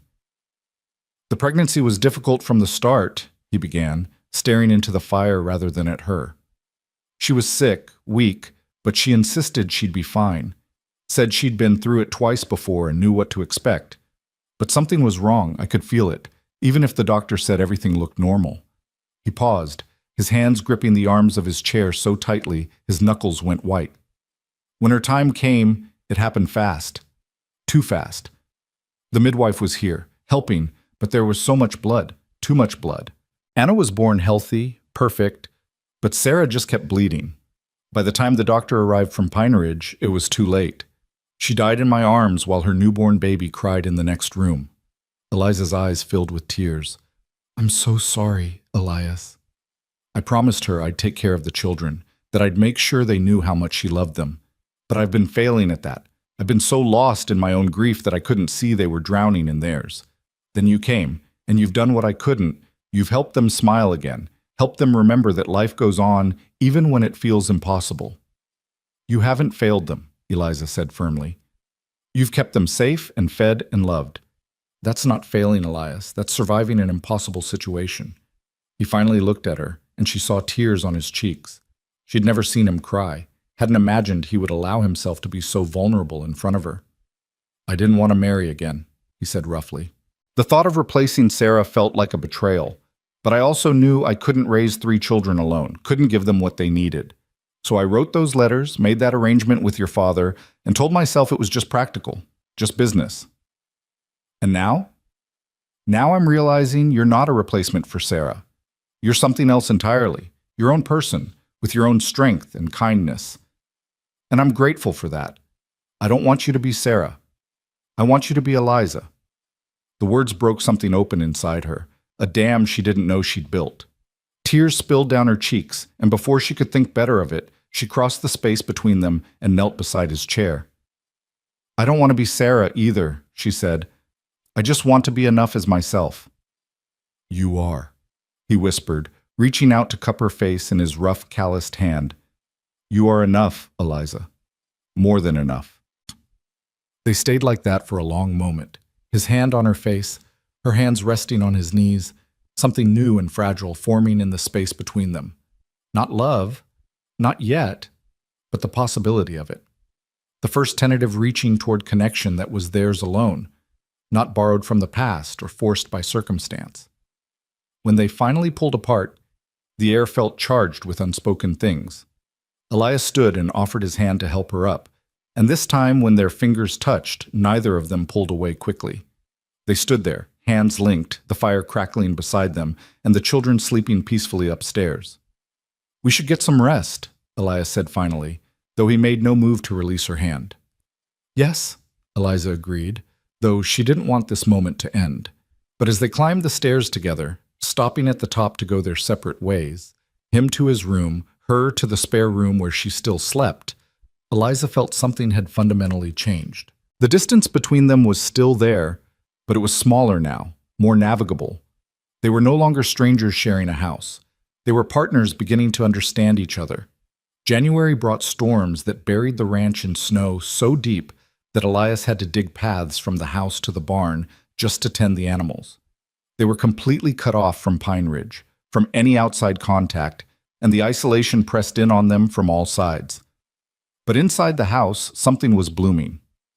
Eliza found herself seeking out Elias's company, lingering in conversations that had once been brief and perfunctory. He began helping with the children's lessons in the evenings, teaching them about the ranch and the land while Eliza covered reading and arithmetic. They developed an easy rhythm, trading tasks and responsibilities without needing to discuss them. One night, during a particularly fierce storm, little Anna woke screaming from a nightmare. Eliza heard it first and rushed to the children's room, but Elias was right behind her.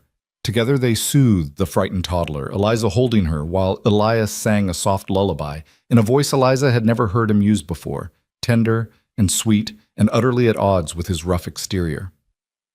"You have a beautiful voice," she said as Anna finally drifted back to sleep. "Sarah used to say that," he replied, then caught himself. "Sorry, I shouldn't keep comparing." "Oh, it's all right," Eliza interrupted. "She was your wife for years. You don't have to pretend she didn't exist. I'd rather you talk about her naturally than feel like you have to hide her memory from me." He studied her in the dim light of the hall. How did you get so wise at 18? Necessity, she said with a small smile, and paying attention to what I wish people would do for me. They put Anna back in her crib and stepped into the hallway, neither quite ready to return to their separate rooms. The storm howled outside, rattling the windows, and in the darkness broken only by a single lamp, they stood closer than they ever had before. Eliza, Elias said softly, I want to ask you something. What is it? Would you... He paused, struggling with the words. Would you consider moving into our room? Not for... we don't have to, but it feels wrong, keeping separate. We're married. We should act like it. Eliza's heart hammered in her chest. What exactly are you asking? I'm asking if you're ready to be my wife in truth, not just in name. He touched her face gently. I know we agreed to wait, but it's been almost 3 months. I find myself thinking about you more and more, wanting to know you better. He trailed off, leaving the rest unspoken. I think about you too, Eliza admitted, her cheeks heating. But I'm scared. I don't know how to be a wife in that way. I don't know what you expect. I expect nothing except honesty. If you're not ready, tell me. We'll wait as long as you need. But if you are ready, his thumb traced her cheekbone. I'd like to try to build a real marriage with you, Eliza. Not just a partnership for the children's sake, but something true between us. She looked into his eyes, those storm-gray eyes that had once been so cold and distant, and saw warmth there now, genuine care, maybe even the beginnings of affection. I'm ready, she whispered, or at least I'm willing to try. He leaned down slowly, giving her time to pull away, and kissed her. Not the chaste brush of lips from their wedding day, but a real kiss, deep and searching and full of promise. Eliza's knees went weak, and she gripped his shirt to steady herself, lost in sensations she'd never experienced before. When they finally pulled apart, both breathless, Elias rested his forehead against hers. We'll take it slow, he promised. I'll be patient. I just want you to know that when you're ready, truly ready, I'm here. That night, Eliza moved her belongings into the room that had been Sarah's, that was now becoming hers. Elias helped her, moving the last of Sarah's personal items to a trunk in the attic at Eliza's gentle insistence.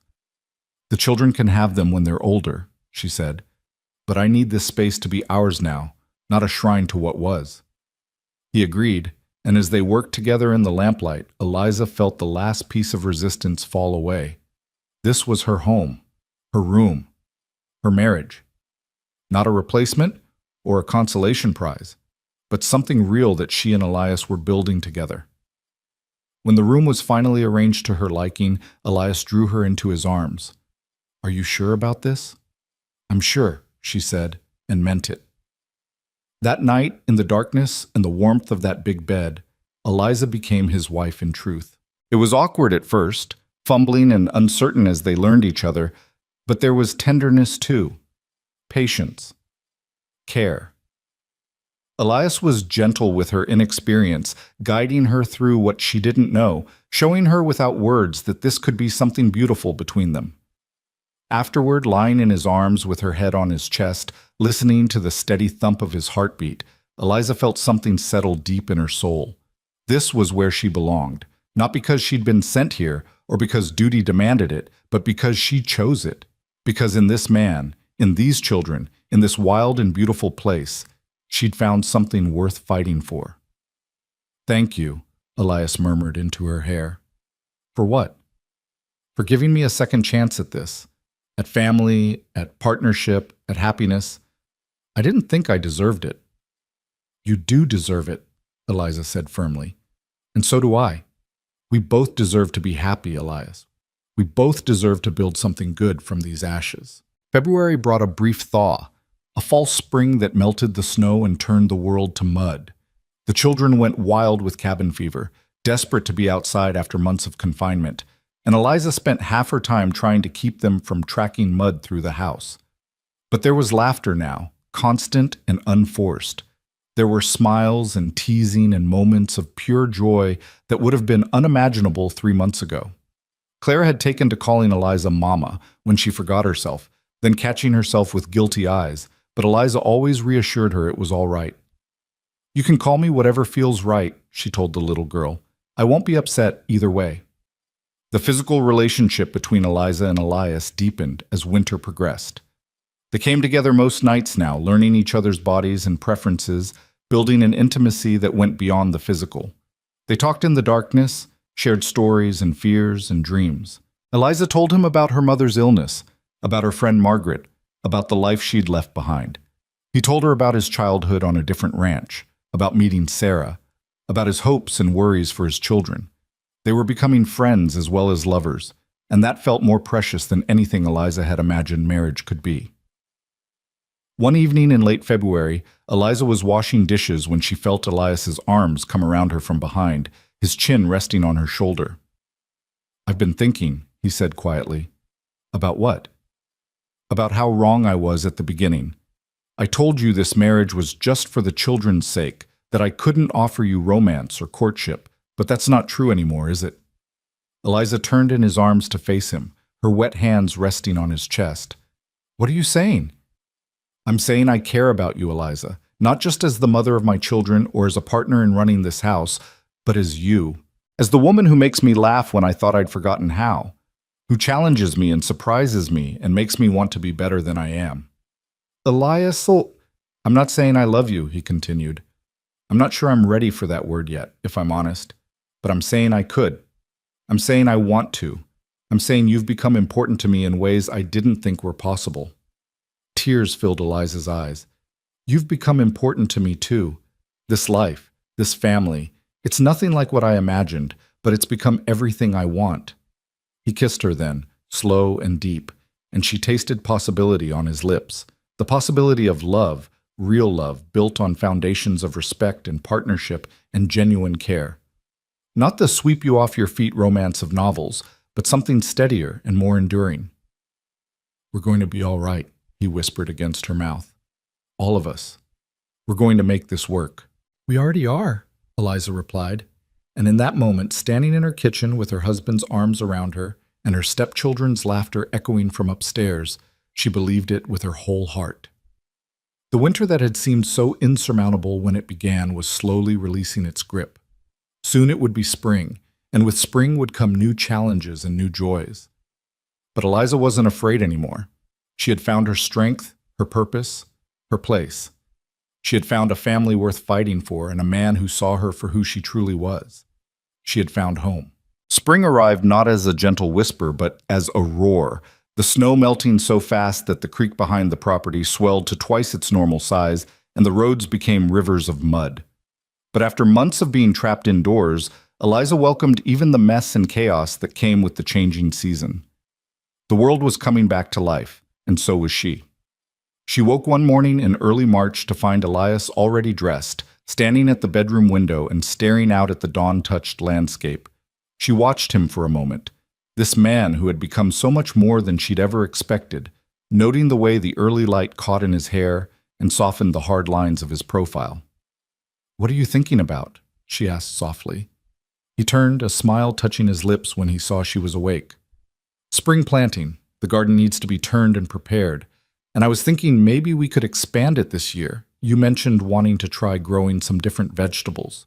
"You remembered that?" "I remember everything you tell me," he said, coming to sit on the edge of the bed. He traced a finger along her jaw. "I was also thinking about how different this spring feels from last year.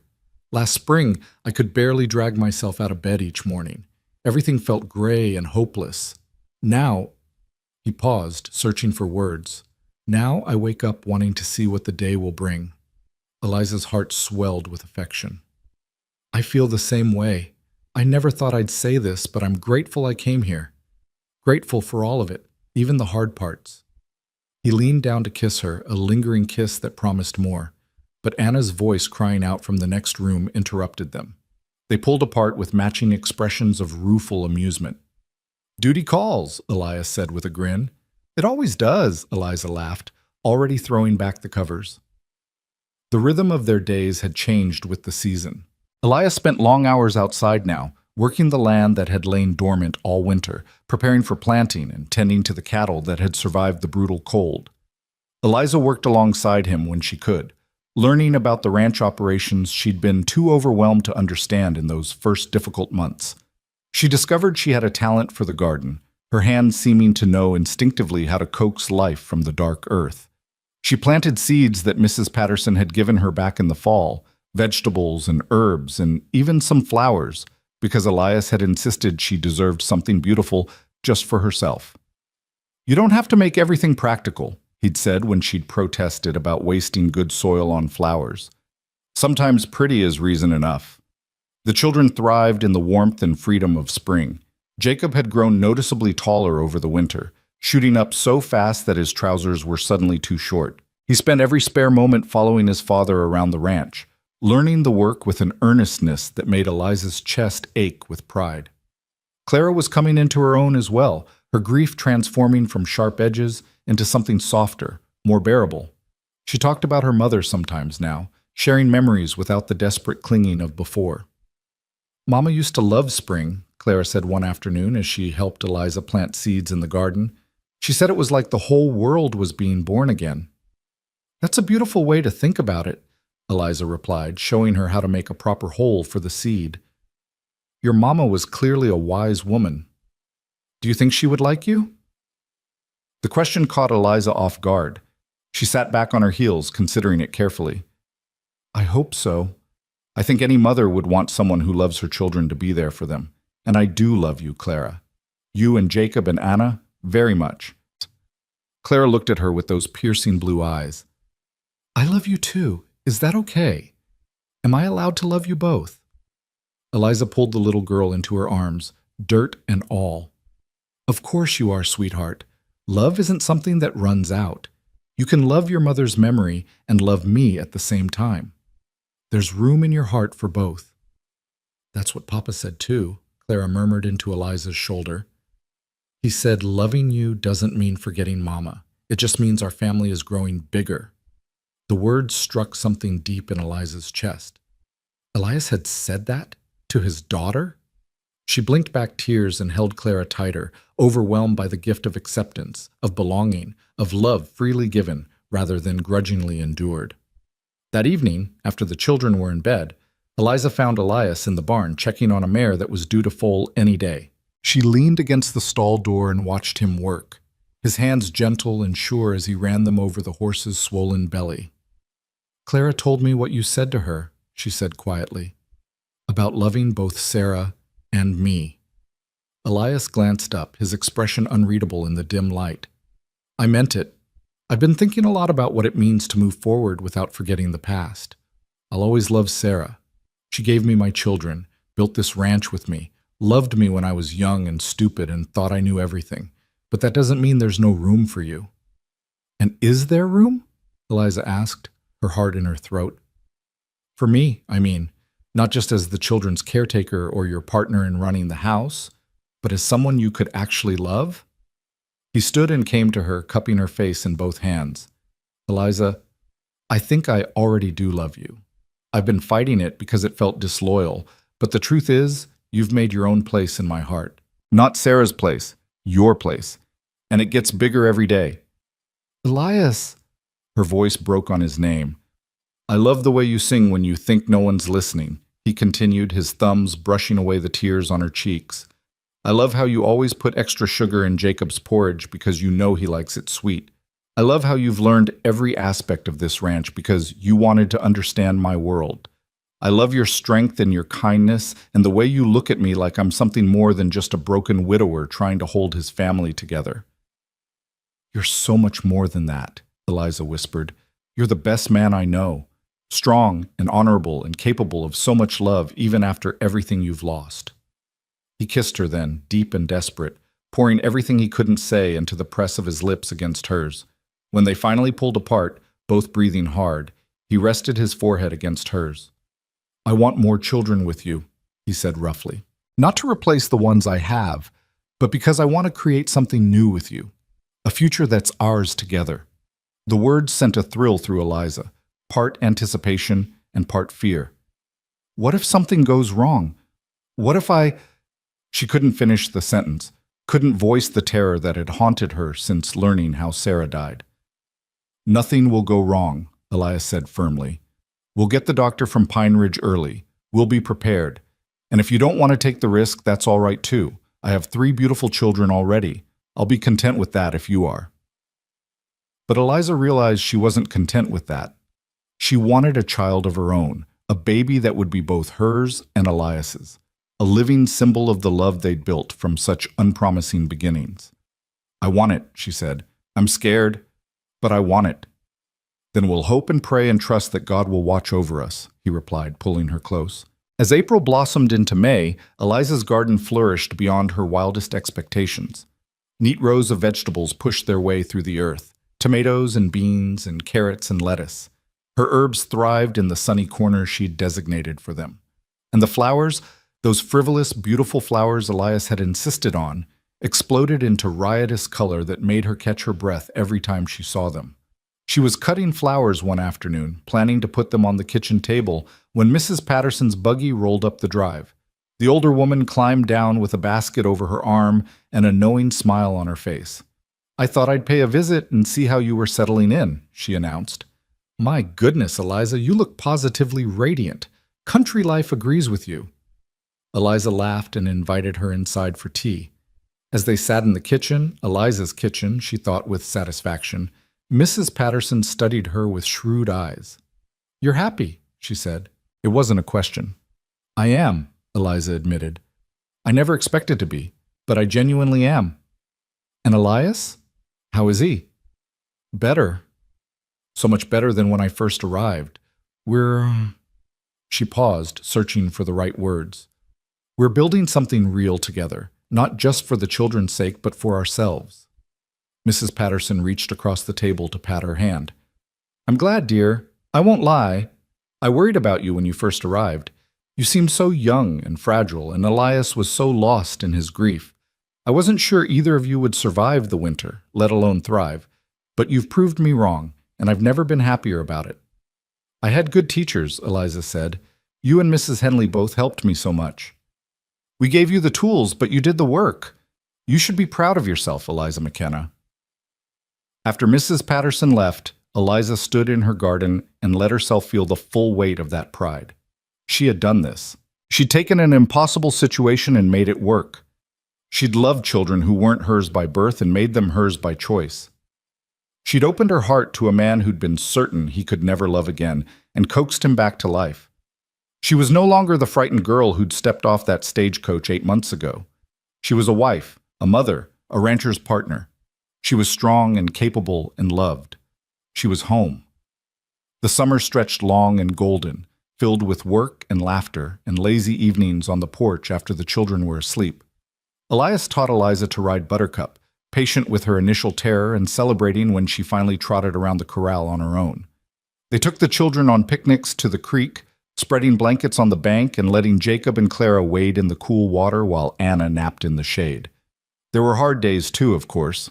Days when the work seemed endless, when the heat pressed down like a physical weight, when the children squabbled and Anna was fussy and Eliza felt stretched too thin. But even on those days, she never regretted coming here. This life was hard, but it was real in a way her Boston existence never had been. One evening in July, Eliza was preparing supper when a wave of nausea hit her so hard she had to grip the counter to stay upright. Elias, who'd just come in from the barn, was at her side immediately. What's wrong? Are you sick? She took a deep breath, waiting for the nausea to pass. I don't know. I've been feeling odd for a few days now. Tired, queasy. She trailed off as realization dawned, her hand moving instinctively to her stomach. Oh. Elias's eyes widened. You think you might be? I think I might be, she whispered, joy and terror warring in her chest. He let out a whoop and swept her into his arms, spinning her around until she laughed and begged him to stop before she got sick. When he set her down, his face was split by the widest grin she'd ever seen. We're going to have a baby, he said, wonderingly. Our baby. We don't know for sure yet, Eliza cautioned, but her own smile betrayed her hope. You know, he insisted. A woman knows.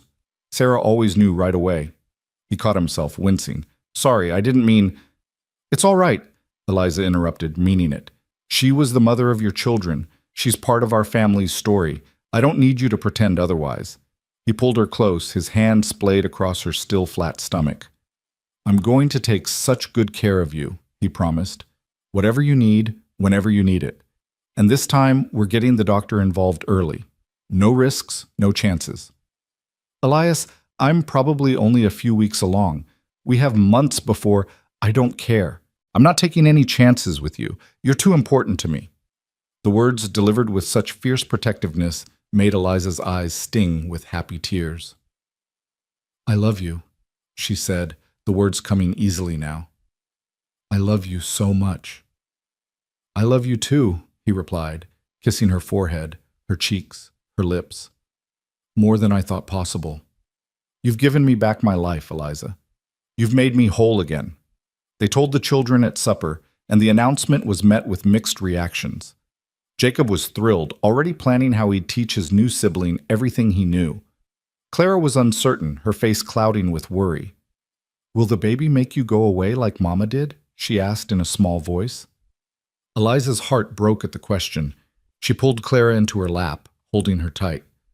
No, sweetheart, I'm going to be just fine. Your papa and I are going to make sure of it. Promise? I promise, Eliza said, praying she could keep it. As summer ripened toward fall, Eliza's pregnancy progressed smoothly. True to his word, Elias had the doctor from Pine Ridge come out to examine her in August. Dr. Brennan pronounced her healthy and strong, the baby developing normally, and predicted a spring birth.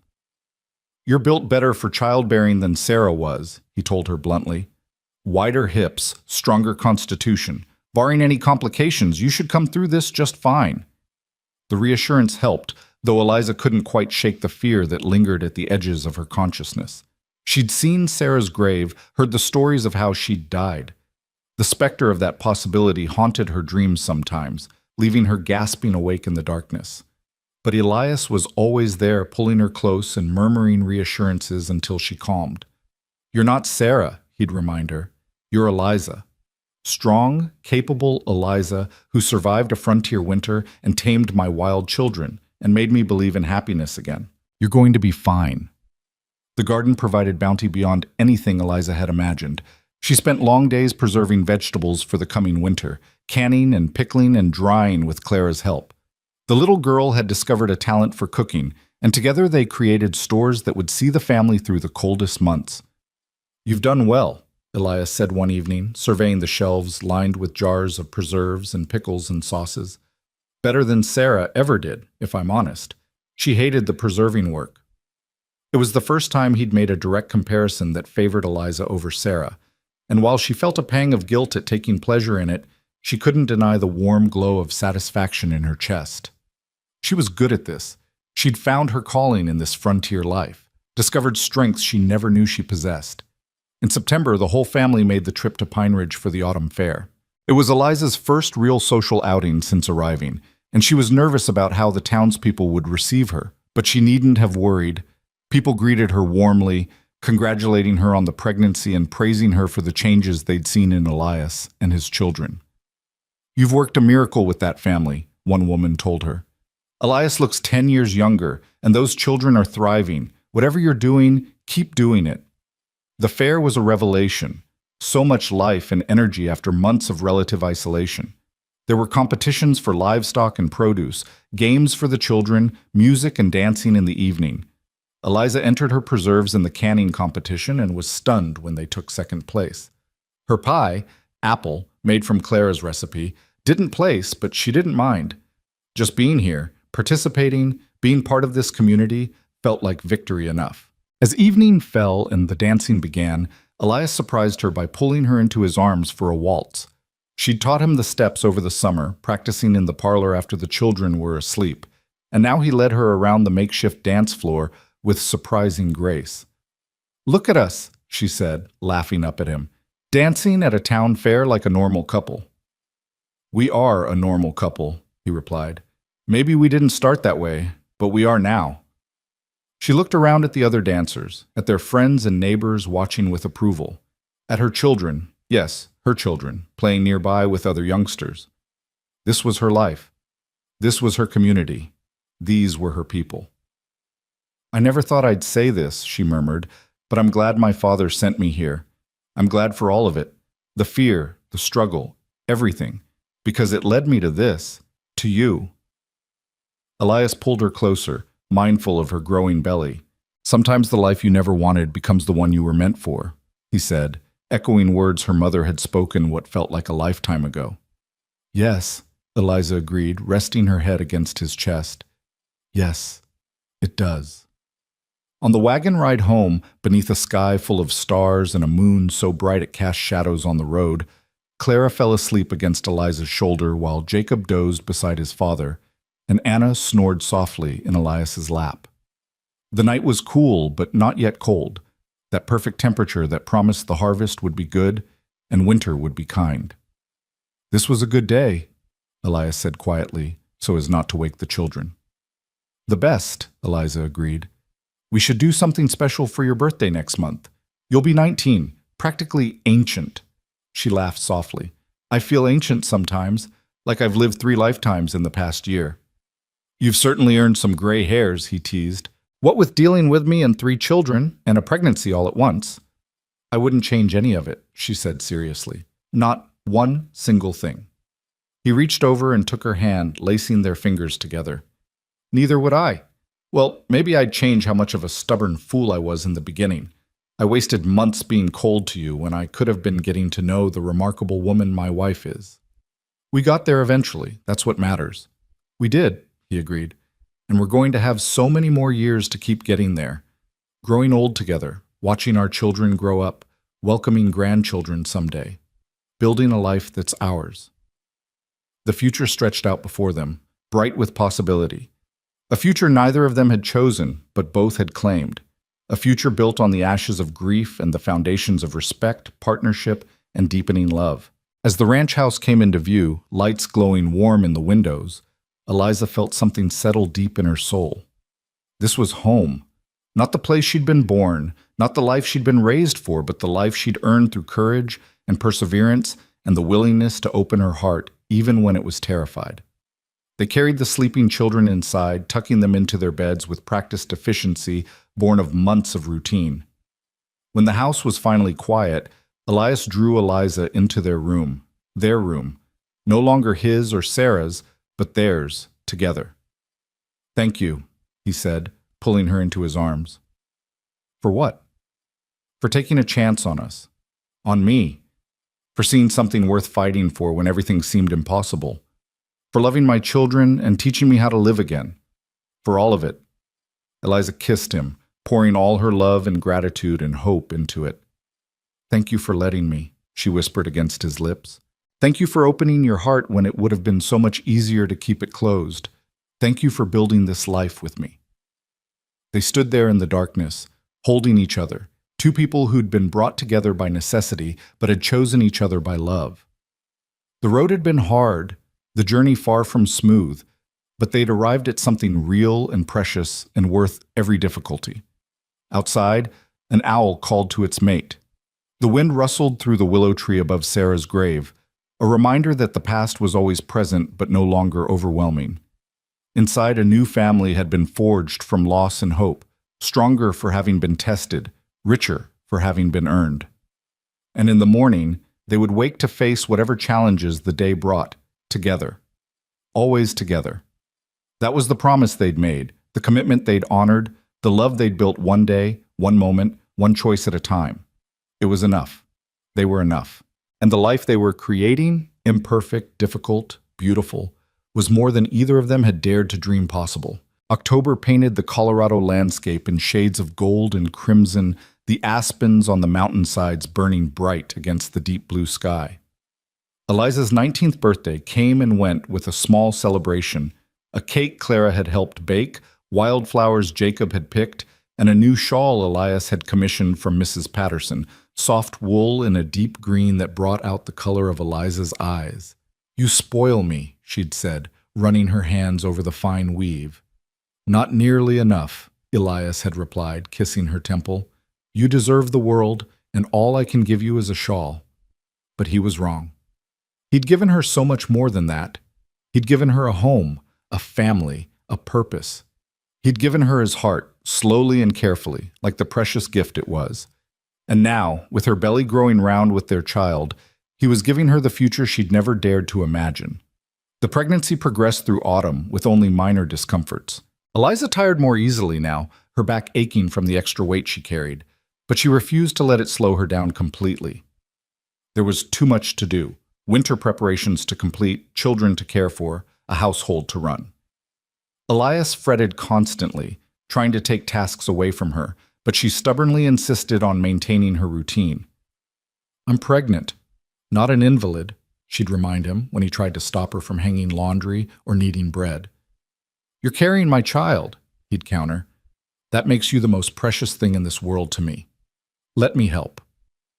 They compromised, as they'd learned to do on so many things. She would do the lighter tasks and accept his help with the heavier ones. She would rest when she needed to, but wouldn't be confined to bed like some delicate flower.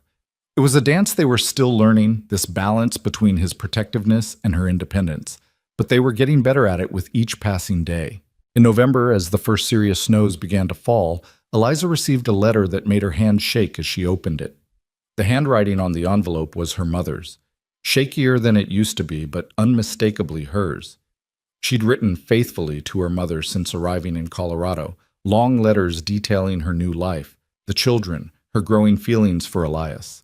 Her mother's responses had been infrequent, limited by her illness and the difficulty of getting mail during the winter months. But this letter had made it through, and Eliza clutched it like a lifeline as she read. "My dearest Eliza," her mother wrote, "your last letter brought me such joy I wept for an hour afterward. To know that you are happy, that you have found love in such an unlikely place, fills my heart with more gratitude than I can express. I was so afraid we had condemned you to misery by sending you west, but you have proven once again that you are stronger and wiser than any of us knew. Your father asks about you constantly, though he would never admit it. He misses you terribly and regrets that circumstances forced his hand in arranging your marriage. But even he can see from your letters that you have flourished in ways you never could have here. I pray every day for your health and the health of your baby. I dream of meeting my grandchild someday, of seeing the life you have built with my own eyes. Perhaps when spring comes and travel is easier, we might visit? I know it is much to ask, but I long to see you, my darling girl." Eliza pressed the letter to her chest, tears streaming down her face. Her mother wanted to visit. Her mother was proud of her. The validation she hadn't known she needed washed over her in waves, loosening something tight in her chest that had been there since the day she'd left Boston. Elias found her in the parlor, still holding the letter, her face wet with tears. He was beside her in an instant, pulling her into his arms. "What's wrong? Is it bad news?" "No," she managed through her tears. "Good news. The best news. My mother wants to visit in the spring. She's proud of me, Elias. She's proud of the life we've built." He held her while she cried, understanding that these were tears of relief and joy rather than sorrow. When she finally calmed, he took the letter and read it himself, a smile crossing his face. "Of course they can visit," he said. "This is your home. Your family is welcome here any time." "Even my father?" Eliza asked tentatively. The man who'd sold her into this arrangement was not high on Elias's list of favorite people. "Even your father," Elias confirmed. "He did us both a favor, even if his methods were questionable. If he hadn't sent you here, I'd still be a miserable widower stumbling through life. So yes, I can forgive him. I might even thank him." Eliza laughed through her tears and kissed him. "Have I told you lately that I love you?" "Not in the last hour," he teased. "I was starting to worry. I love you. Impossibly, completely, forever." "Forever sounds about right," he agreed, pulling her close. Winter settled in with the same fierce intensity as the year before, but this time Eliza was prepared. She knew what to expect, how to manage the constant work of keeping the household running in brutal cold.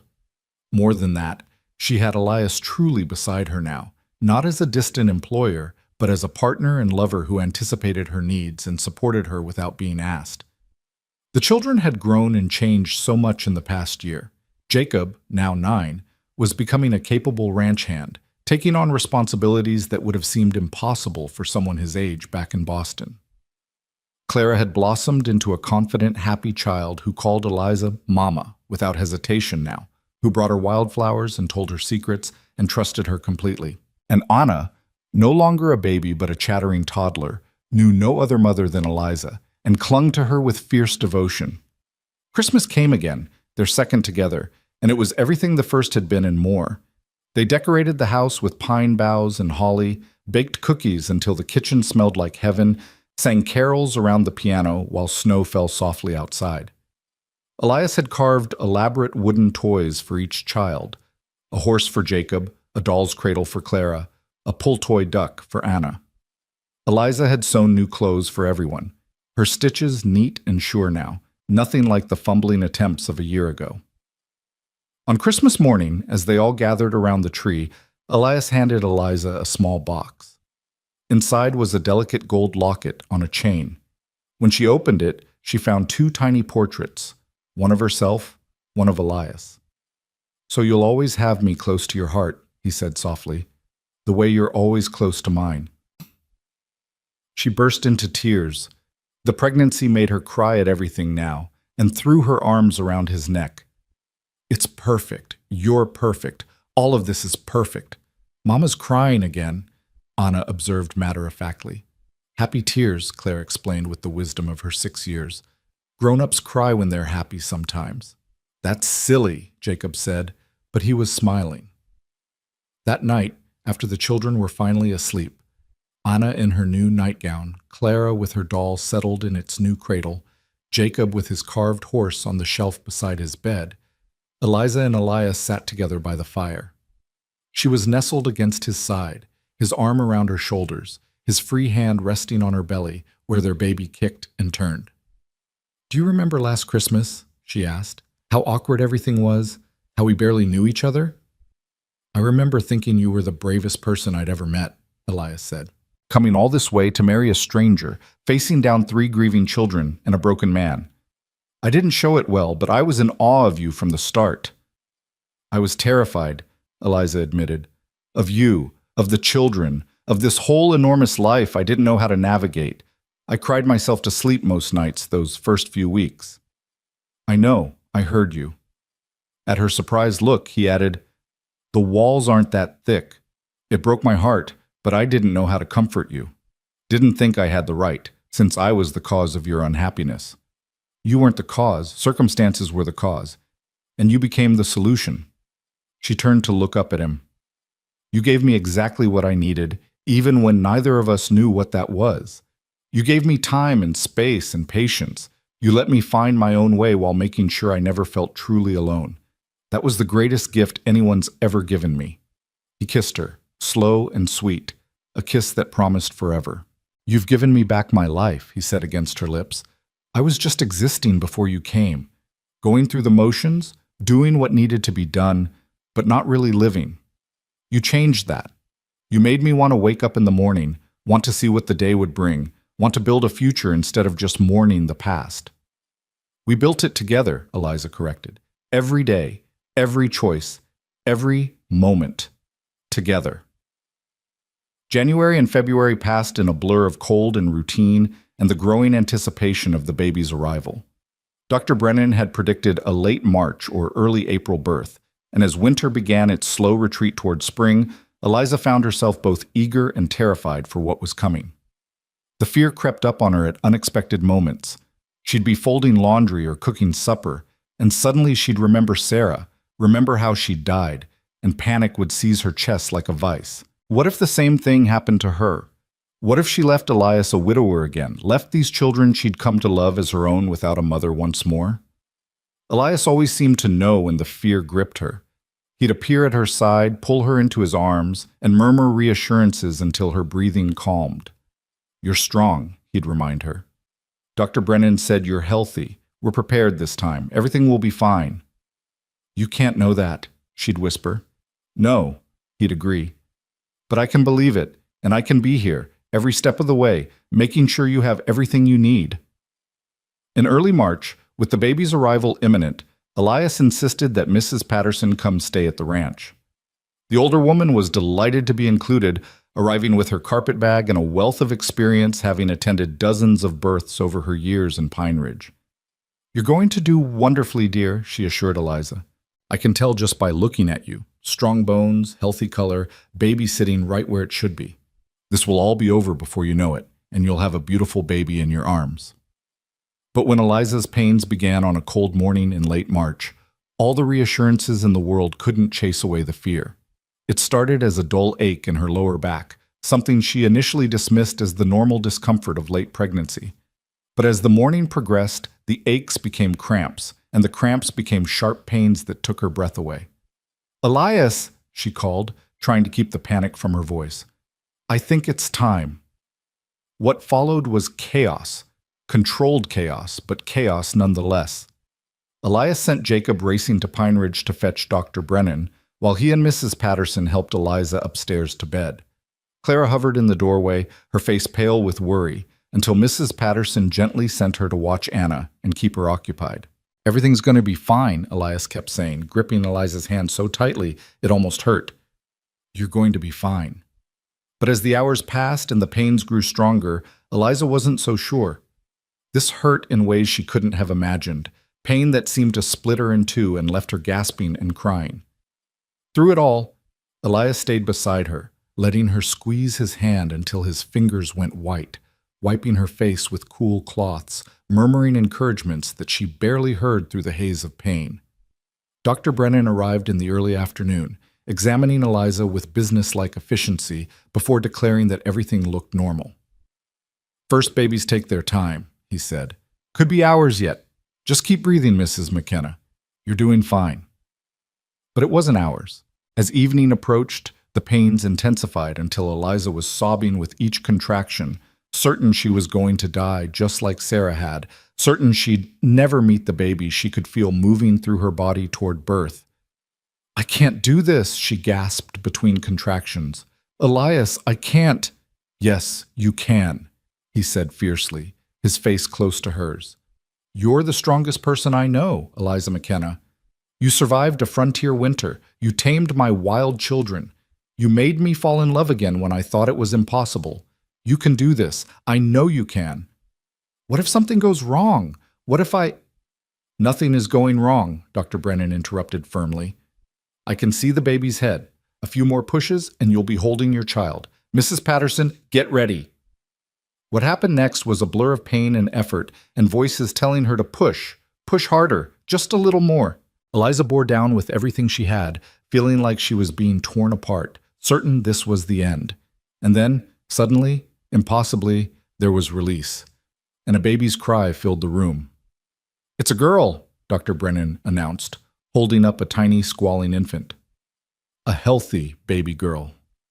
Eliza collapsed back against the pillows, sobbing with relief and exhaustion and overwhelming joy. A girl. She had a daughter. She'd survived, and her baby had survived, and everything was going to be all right. Mrs. Patterson cleaned the baby quickly and efficiently before placing her in Eliza's arms. She was perfect, tiny and red-faced and furious at being born, but perfect nonetheless. Dark hair like Elias's, a button nose, impossibly small fingers that gripped Eliza's thumb with surprising strength.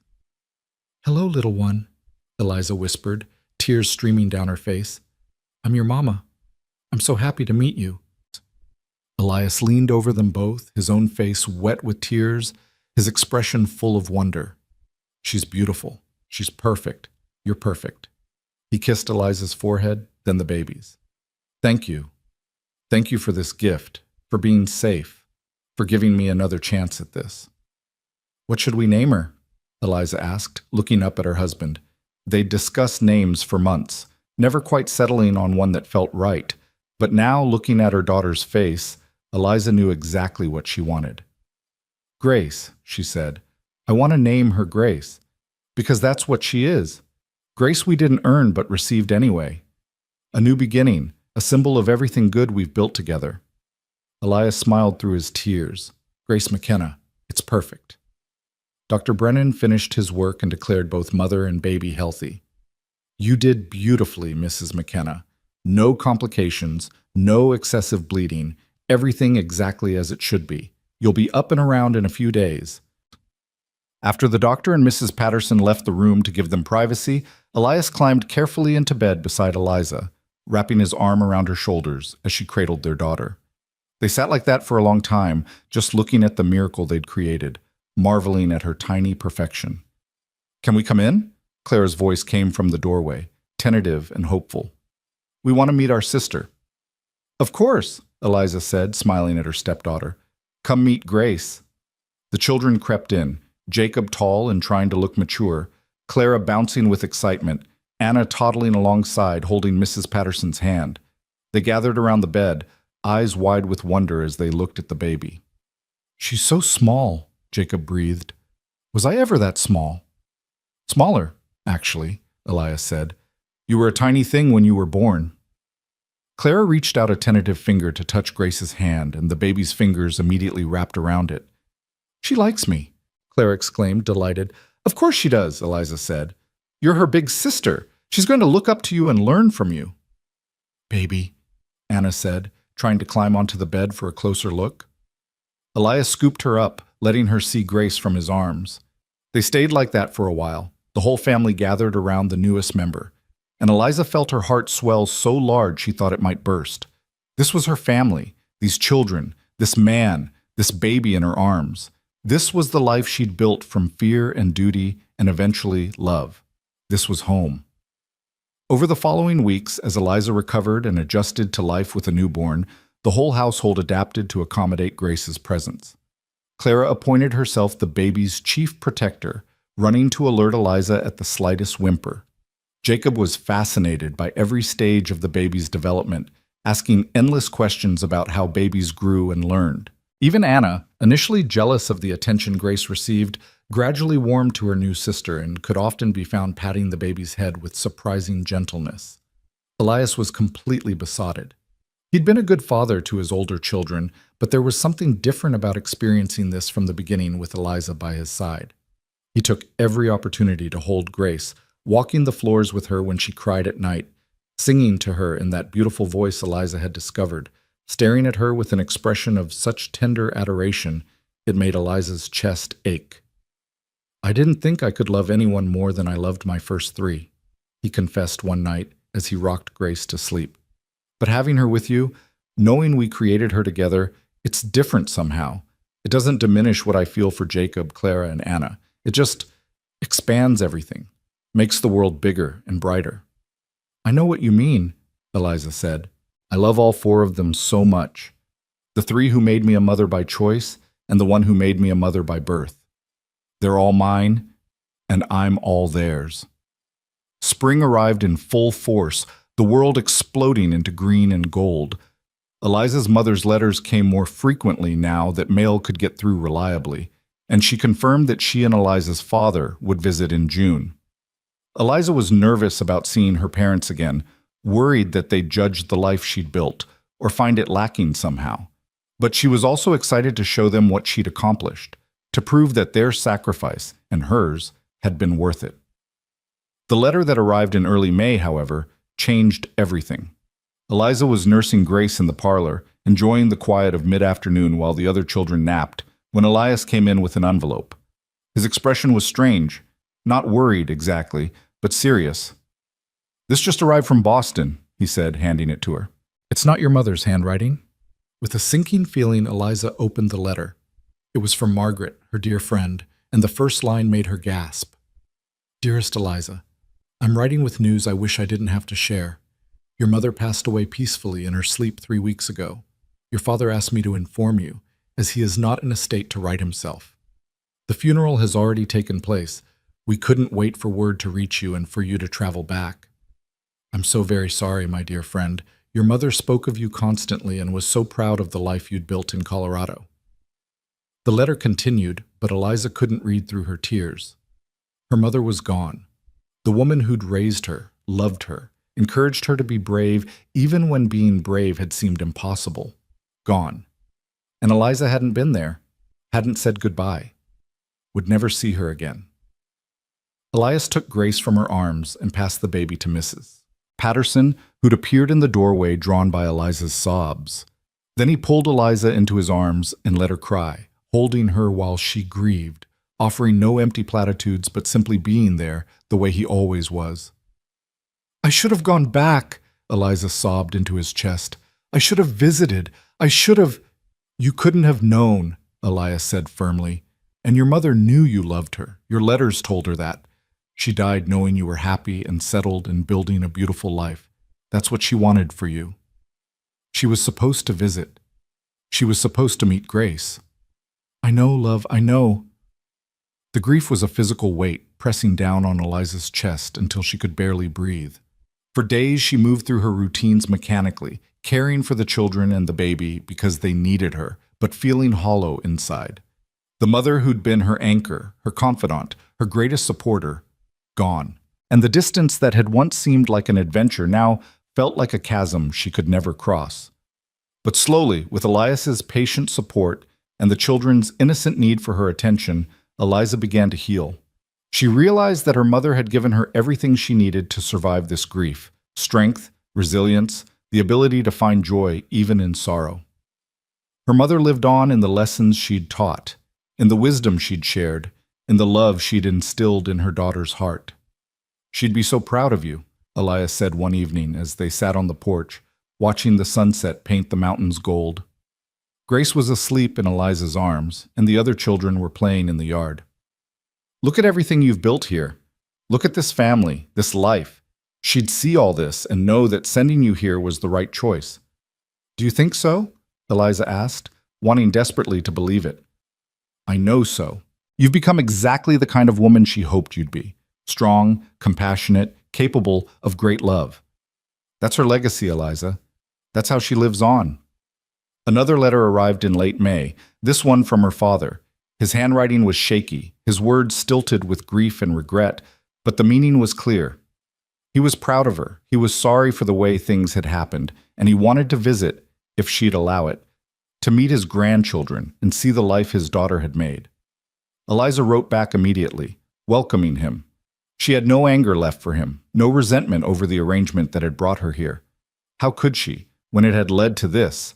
To Elias and the children, to Grace and this ranch, to a life richer and fuller than anything she could have had in Boston. Her father arrived in June, looking older and more fragile than Eliza remembered. The journey had been hard on him, and grief had carved new lines into his face. But when he saw Eliza, healthy and strong and glowing with the confidence of someone who'd found her place in the world, his eyes filled with tears. "My girl," he said, embracing her, "look at you. Look at what you've become." "I'm happy, Papa," she said simply. "I know that wasn't the plan when you sent me here, but I'm truly happy." Over the week of his visit, Charles Callahan got to know his son-in-law and grandchildren. He watched Eliza work alongside Elias, saw how they moved together with the easy rhythm of a couple who truly knew each other. He observed the way the children adored their mother, how they sought her out for comfort and guidance and love. He held baby Grace and wept, telling Eliza that she looked just like her mother had at that age. On his last evening at the ranch, he pulled Eliza aside. "I need to tell you something," he said. "I've been carrying guilt about sending you here, about forcing you into an arrangement you didn't want. But seeing you now, seeing the life you've built, I realize it was the best thing I could have done for you." "Papa, let me finish," he interrupted gently.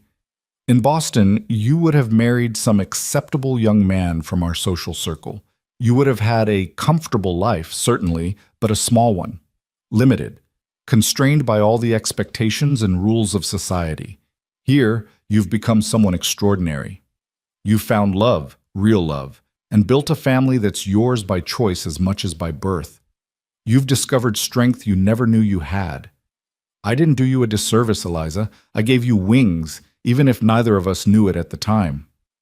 Eliza hugged her father, tears streaming down both their faces. "Thank you," she whispered, "for giving me this chance, even if it was born of desperation. Thank you for everything." "Your mother was right about you," he said. "She always said you'd find your way, that you were stronger than you looked. I wish she could see you now." "She can," Eliza said with certainty. "Wherever she is, she can see, and she knows." After her father left, the summer settled into a peaceful rhythm. Eliza's garden flourished once again, providing bounty for the table and pride in her heart. Grace grew rapidly, becoming more alert and responsive every day. The older children thrived under the structure and love Eliza and Elias provided, and the ranch prospered, blessed by good weather and hard work, and the partnership of two people who'd learned to pull in the same direction. One evening in late July, the whole family gathered on the porch to watch the sunset. It had become a ritual of sorts, this quiet time together at the end of the day. Jacob sat on the steps, whittling a piece of wood. Clara had Grace in her lap, making faces to make the baby smile. Anna was pressed against Elias's side, sucking her thumb and fighting sleep. And Eliza sat beside her husband, his arm around her shoulders, her head on his chest. "This is my favorite time of day," Clara said, not looking up from the baby. "When we're all together like this." "Mine too," Jacob agreed. "Mine three," Anna mumbled around her thumb. Elias chuckled and kissed the top of Anna's head. "What about you, Mrs. McKenna? Is this your favorite time?" Eliza looked around at her family, at the children she'd come to love, at the baby she'd birthed, at the man who'd captured her heart when she'd thought it impossible. She thought about the frightened girl who'd stepped off a stagecoach 14 months ago, certain her life was over. She thought about the journey from fear to acceptance to genuine happiness. She thought about all the small moments and large triumphs that had brought her here, to this porch, to this family, to this perfect, imperfect life. "Every moment is my favorite," she said, "because every moment led me here to all of you." "Even the hard moments?" Claire asked. "Especially the hard moments," Eliza confirmed. "They taught me who I could be. They showed me what I was capable of. Without them, I wouldn't appreciate this, all of this, nearly as much as I do." Elias pulled her closer, pressing a kiss to her temple. "You know what I was thinking about earlier?" "What?" "About how I used to stand at Sarah's grave every evening, trapped in the past, unable to move forward. And now I'm here, on this porch, watching sunsets with you and our children, firmly planted in the present and looking forward to the future. That's what you gave me, Eliza. The ability to live again, not just exist." "We gave that to each other," Eliza corrected. "You gave me a place to belong, a family to love, a purpose I never knew I needed. We saved each other, Elias." As the sun sank below the mountains and the first stars appeared in the darkening sky, Eliza felt a peace so complete it was almost overwhelming. She'd traveled across a continent to marry a stranger, had faced loneliness and fear and grief, had worked harder than she'd ever imagined possible. But every struggle had been worth it for this. For the warmth of Elias's arm around her, for the sound of her children's laughter, for the life they'd all built together from the ruins of loss and the foundation of hope. "Mama?" Clara's voice broke into her thoughts. "Can I tell you something?" "Of course, sweetheart." "I used to think that when Papa married you, we were losing Mama forever, like you were erasing her or replacing her." Clara looked up, her blue eyes, Sarah's eyes, serious and clear. "But now I understand that's not how it works. Mama will always be my first mama, the one who gave birth to me and loved me. But you're my mama too, the one who's here now, loving me and teaching me and helping me grow. I have two mamas, and that makes me luckier than most kids, not less lucky." Eliza's vision blurred with tears. "That's exactly right, Clara. You are lucky. Lucky to have been born to a woman who loved you so much, and lucky that I get to love you now. We're both your mothers, just in different ways." "Do you think she would like you?" Clara asked. "My first mama?" Eliza thought about Sarah, beautiful, beloved Sarah, who died bringing life into the world. "I hope so. I think any mother would appreciate someone who loved her children and cared for them when she couldn't be there anymore. I like to think we would have been friends, your first mama and me." "I think so too," Clara said, smiling. She looked down at Grace, who'd fallen asleep in her arms. "And I'm going to tell Grace all about her, about both of you, so she knows where she came from and all the love that brought her here." "That's perfect," Elias said, his voice rough with emotion. "That's exactly what we should do, honor the past while celebrating the present." As full darkness fell and the children began to yawn, they moved inside for the nightly routine that had become so familiar and precious. Baths and bedtime stories, prayers and tucking in, kisses and promises to see each other in the morning. When all 4 children were finally asleep, Eliza and Elias stood in the hallway, looking in on each of them in turn. Jacob sprawled across his bed with a book fallen open beside him. Clara curled up with the quilt they'd finished together, the one with Sarah's stitches and Eliza's side by side. Anna clutching her favorite stuffed rabbit, one thumb in her mouth. And Grace, tiny and perfect in her cradle, breathing softly in the darkness. "We did good," Elias whispered, wrapping his arms around Eliza from behind. "We did," she agreed, leaning back against his chest. They went to their room, the room that had been Sarah's, then Elias's, and was now truly theirs, and prepared for bed. As they lay together in the darkness, Elias's hand on Eliza's waist and her head on his shoulder, they talked quietly about plans for the coming days, for the harvest season, for the winter ahead. "I love you," Elias said, the words coming easily now, naturally, said and heard every day, but never losing their power. "I love you more than I thought possible. You've made me whole again, Eliza." "I love you too," she replied, turning to kiss him. "You've given me everything I never knew I wanted. A home, a family, a purpose, a partnership. You've made me the woman I was meant to be." They made love slowly, tenderly, celebrating the connection they'd forged and the future they were building. And afterward, as they lay entwined in the darkness, Eliza thought about the journey that had brought her here. From Boston to Colorado, from fear to courage, from loneliness to love. From a girl who'd been sold into marriage to a woman who'd claimed that marriage and made it her own. "Sometimes," she whispered into the darkness, "the life you never wanted becomes the one you were meant for." "And sometimes," Elias replied, "the person you didn't choose becomes the one you couldn't imagine living without." They fell asleep like that, wrapped in each other and in the life they'd created, blessed by the past and hopeful for the future. Outside, the Colorado night was full of stars, and somewhere in that vast darkness, Eliza liked to imagine her mother and Sarah watching over them, pleased with what their sacrifices and love had made possible. The virgin bride who'd healed the rancher's heart had found her own healing in return. She'd built a family from fragments, created love from duty, and discovered that sometimes the greatest blessings come wrapped in the most unexpected packages. She was Eliza McKenna now, wife and mother, pioneer and partner, a woman who'd journeyed across a continent and found home in the last place she'd expected. And as the seasons turned and the years passed, as children grew and the ranch prospered and love deepened into something unshakable, Eliza would look back on that terrified girl who'd stepped off a stagecoach into an uncertain future and barely recognize her.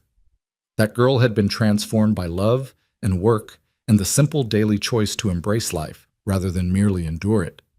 The life she'd been given had become the life she'd claimed, and that, Eliza knew with absolute certainty, was the most beautiful ending of all.